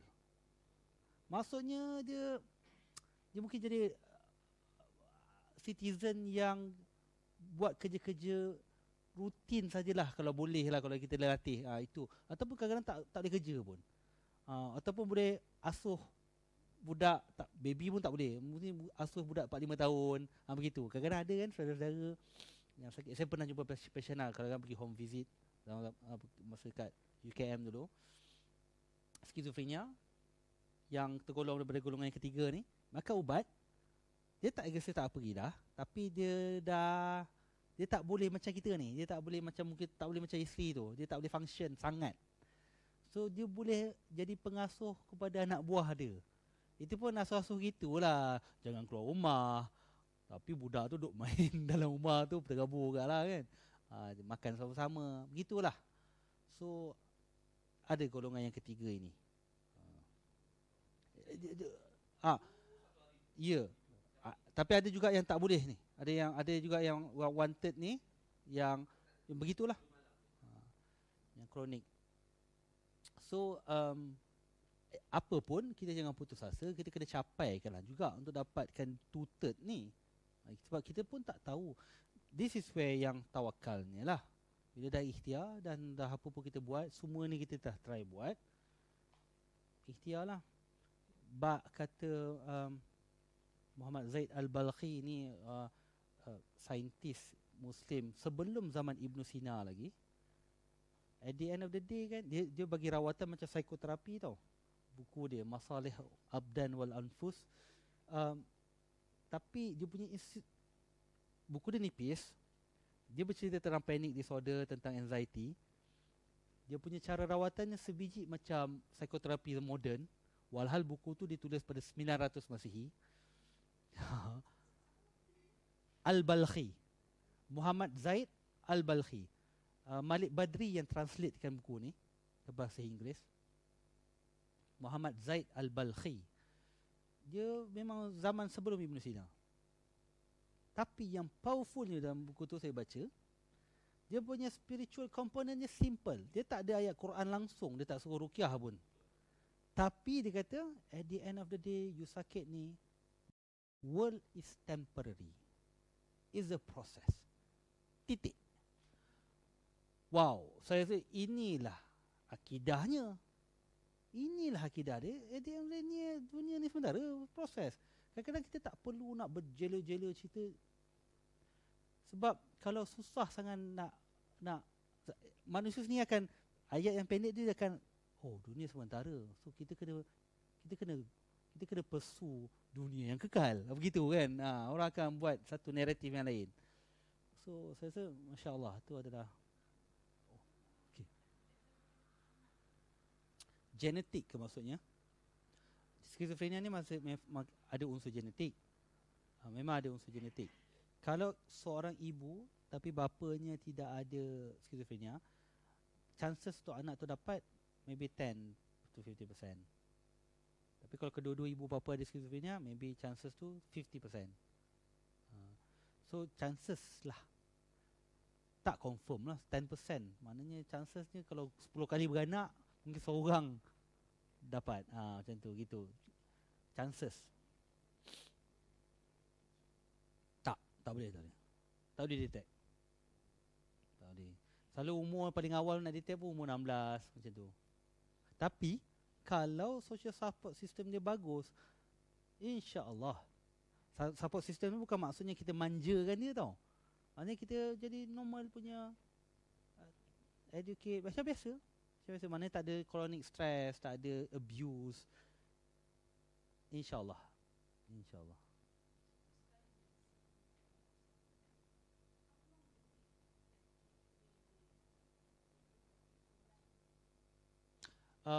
Patient. Lie. Oh. Oh, susah soalan ni. Macam mana saya detect orang tipu? Macam mana orang tipu It depends penyakit apa. Okey. Kalau lah dia kata dia makan ubat. Contoh makan ubat saya akan tanya side effect. Kalau dia langsung tak ada side effect, saya akan doubt dia makan ubat. Itu satu cara lah. Salah satu cara. Sebab kadang-kadang bila dah makan ubat tu mesti akan ada sikit side effect.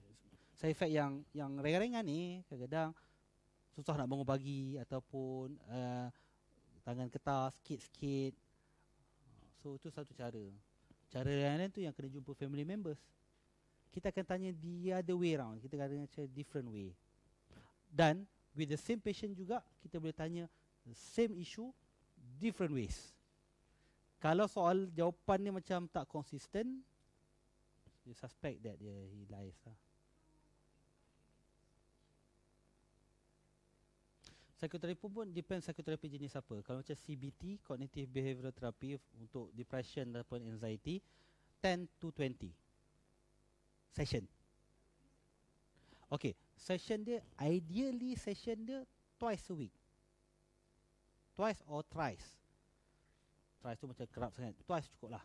Twice a week for 15 ke 10, 20 macam tu. Tu dia punya session. Tu CBT lah. Tu psikoterapi paling common lah. But CBT ni untuk skizofrenia tak berapa sangat lah. Skizofrenia ni still berat kepada ubat, and then sikit sebanyak counselling lah. Support, macam bercakap, support.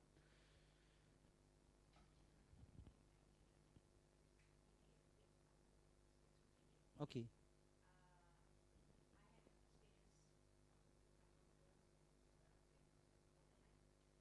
Personality. Borderline personality.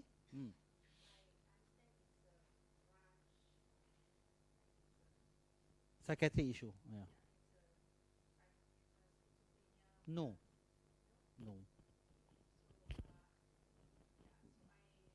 So borderline ni like macam madam tadi cakap personality disorder. So personality disorder ada banyak. Okay, ada banyak. Paling common kita jumpa adalah borderline personality disorder. I have to admit, personality disorder is the most difficult problem yang kita face. Sebab dia personality. How can you change a personality? So personality kita kan macam-macam kan. Tapi ada certain personality tu boleh menjadi disorder because it disturb function. So disturb function. That's why it becomes disorder.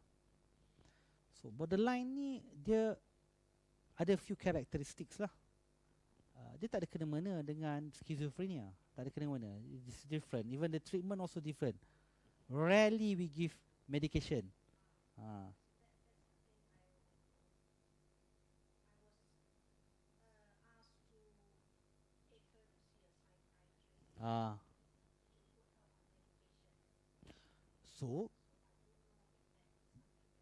So who is suggesting to you? The doctors, the masses. Okay. So she's not been seen by any psychiatrist or psychologist. Okay. So we are not sure the diagnosis is borderline.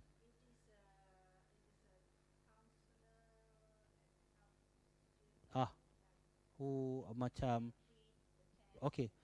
You should bawa jumpa psychiatrist atau psychologist, clinical psychologist, not counselor, clinical psychologist. Her meaning your daughter. Okay.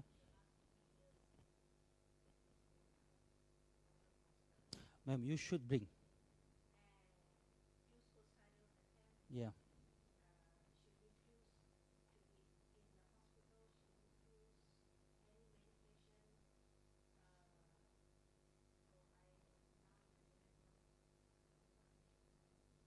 You should bring.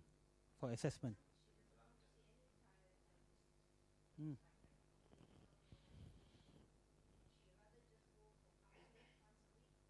Oh, counseling by a counselor. L- Probably you can like work with the counselor to advise, persuade her.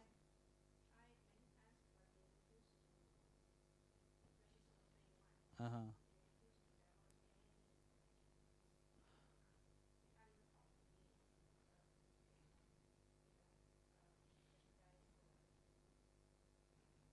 So how do you know that they wanted her to be referred to psychiatry? The, uh, okay, okay. So you are not sure the counselors whether the counselors is keen to refer her to psychiatrist. Ah, okay, that's weird.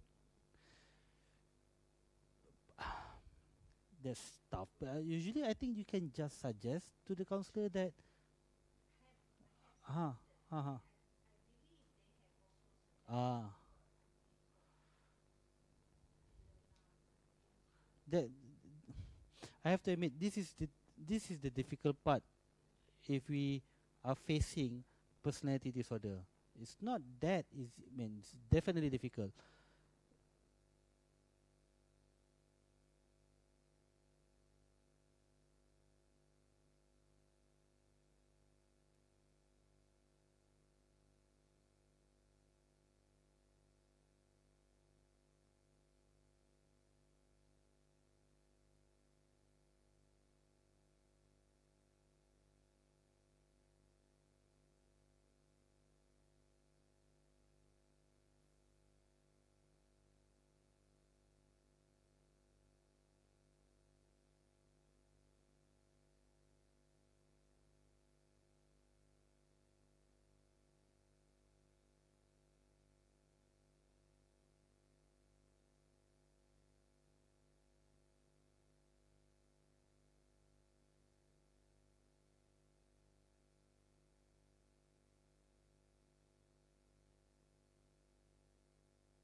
soalannya adalah, dengar ke ni?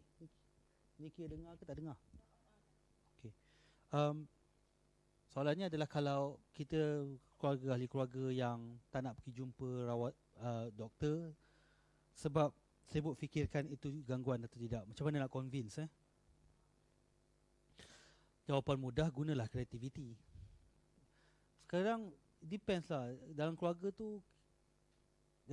tu mungkin ada orang yang paling dipercayai. So hopefully orang tu on our side lah untuk bawa dia pergi jumpa doktor. Ada jenis pula keluarga yang lebih nak penjelasan intelektual. Saya rasa insya-Allah, maybe dalam buku Medical Wisdom ni saya terangkan juga macam mana saya sebutkan jin ni adalah satu benda at least khilaf. Kalau tak nak, kalau masih nak percaya kerasukan pun, tapi at least khilaf. Maksudnya benda tu like boleh goncang lagi kan, boleh explain dengan benda lain. Ni kalau yang jenis keluarga non intellectual. Nombor 3 adalah mungkin bawa pandangan-pandangan ustaz yang lebih cakna dengan perubatan ni, yang lebih menerima konsep-konsep perubatan ni. Apa lagi? Caranya adalah convince bahawa Islamic medicine adalah any medicine yang memberi kebaikan dan menolak kemudaratan dan berdasarkan rasional dan logik. Dan of course tak bercanggah dengan syariat. Ada 4 komponen of Islamic medicine. Memberi maslahah, mengelakkan mudarat, logical dan rasional. Maksudnya ada bukti. Maknanya ada bukti. Kalau saya cakap ni, apa buktinya? Maknanya kalau orang Muslim kat Amerika pun boleh kata bukti dia sama. Nombor 4, dia tak melanggar syariat ataupun akidah. So katakan acupuncture for example lah, ni cerita lain pula. Acupuncture contoh lah. Perubatan Cina yang mungkin dimulai oleh orang bukan Islam, tapi kalau terbukti bermanfaat dan tak mudarat dan berdasarkan bukti, maknanya dia dah dibuktikan. Bagi acupuncture hilang sakit lutut. Replicated pula tu, dia punya research tu, buat pada orang sakit lutut lain pun sama gak bagi acupuncture hilang. So that is logical. Dan of course lah, tak langgar syariat pun. Dan itu sendiri perubatan Islam, walaupun dibuat oleh bukan orang Islam. So pelaku tidak penting untuk mengatakan Islam ke tidak perubatan tu. Dan label pun bagi saya sendiri pun tak penting sebenarnya. Itulah, itu cara panjang lah kan. Ya, betul. Yang penting kita memelihara akal dan juga jiwa, nyawa kita. Dan hal ni akal sekali lah, mental illness kan. So perubatan secara umumnya memelihara nyawa, jiwa, nyawa lah. Tapi lastnya adalah soalan Salwa tu, macam mana nak convince? I think benda tu benda perlahan-lahan lah. Bila ramai yang pergi session macam ni, and then of course lah session macam ni tidak berhenti di sini. Semua you akan bercakap-cakap dengan lingkungan you sendiri. So perlahan-lahan lah benda tu, mungkin orang tak outrightly terus percaya tentang dopamin ke tidak tadi, tapi at least dia dah macam, akak ni pun dah percaya, maybe something right about it. Abang ni pun dah percaya, abang pun bercakap percaya pasal ni. Mesti dia pun akan buat research sendiri. Benda ni macam Jeb selalu bagi contoh lah dulu dakwah, dari segi dakwah kita fikir bila dakwah ni buat session macam ni, panggil-panggil convert orang yang masuk Islam. Kadang-kadang kita, every one of us ni pun boleh dakwah. Contohnya pergi naik bas, kita bagi aso non-Muslim ke ataupun amah non-Muslim tu duduk. Kita buat baik, kita borak, tanya pasal hidup dia. Tak ada cerita pasal Islam pun, tapi kita care. Dia akan mendekatkan dia sedikit macam, lelaki Islam berjambang ni baik rupanya. Contoh, dia tak adalah suruh sampai masuk Islam lepas naik bas tu, tapi gerakkan perlahan-lahan. I think macam ni lah kot, kita gerakkan perlahan-lahan. So thank you, terima kasih semua. Saya minta maaf apa-apa kekurangan. Sekadar itulah yang saya harap boleh dikongsikan dan mendapat manfaat, dan lebih-lebih lagi manfaat itu kepada saya jugalah. Persoalan-persoalan yang diutarakan sebenarnya memang membantu saya untuk bermuhasabah balik, kan, bahawa Allah Maha Kuasa, macam-macam dia boleh buat, tapi dalam masa yang sama Allah bagi kita dah semua tools yang ada, insya-Allah. Terima kasih, dan insya-Allah kita jumpa lagi. Subhanakallahumma rabbana wa bihamdik asyhadu an la ilaha illa anta astaghfiruka wa atubu ilaik. Bismillahirrahmanirrahim. Wal 'asr innal insana lafi khusr ladzina amanu wa 'amilus solihati wa tawassaw bil haqq wa tawassaw bis sabr. Nak beli buku boleh. Dia buka mic.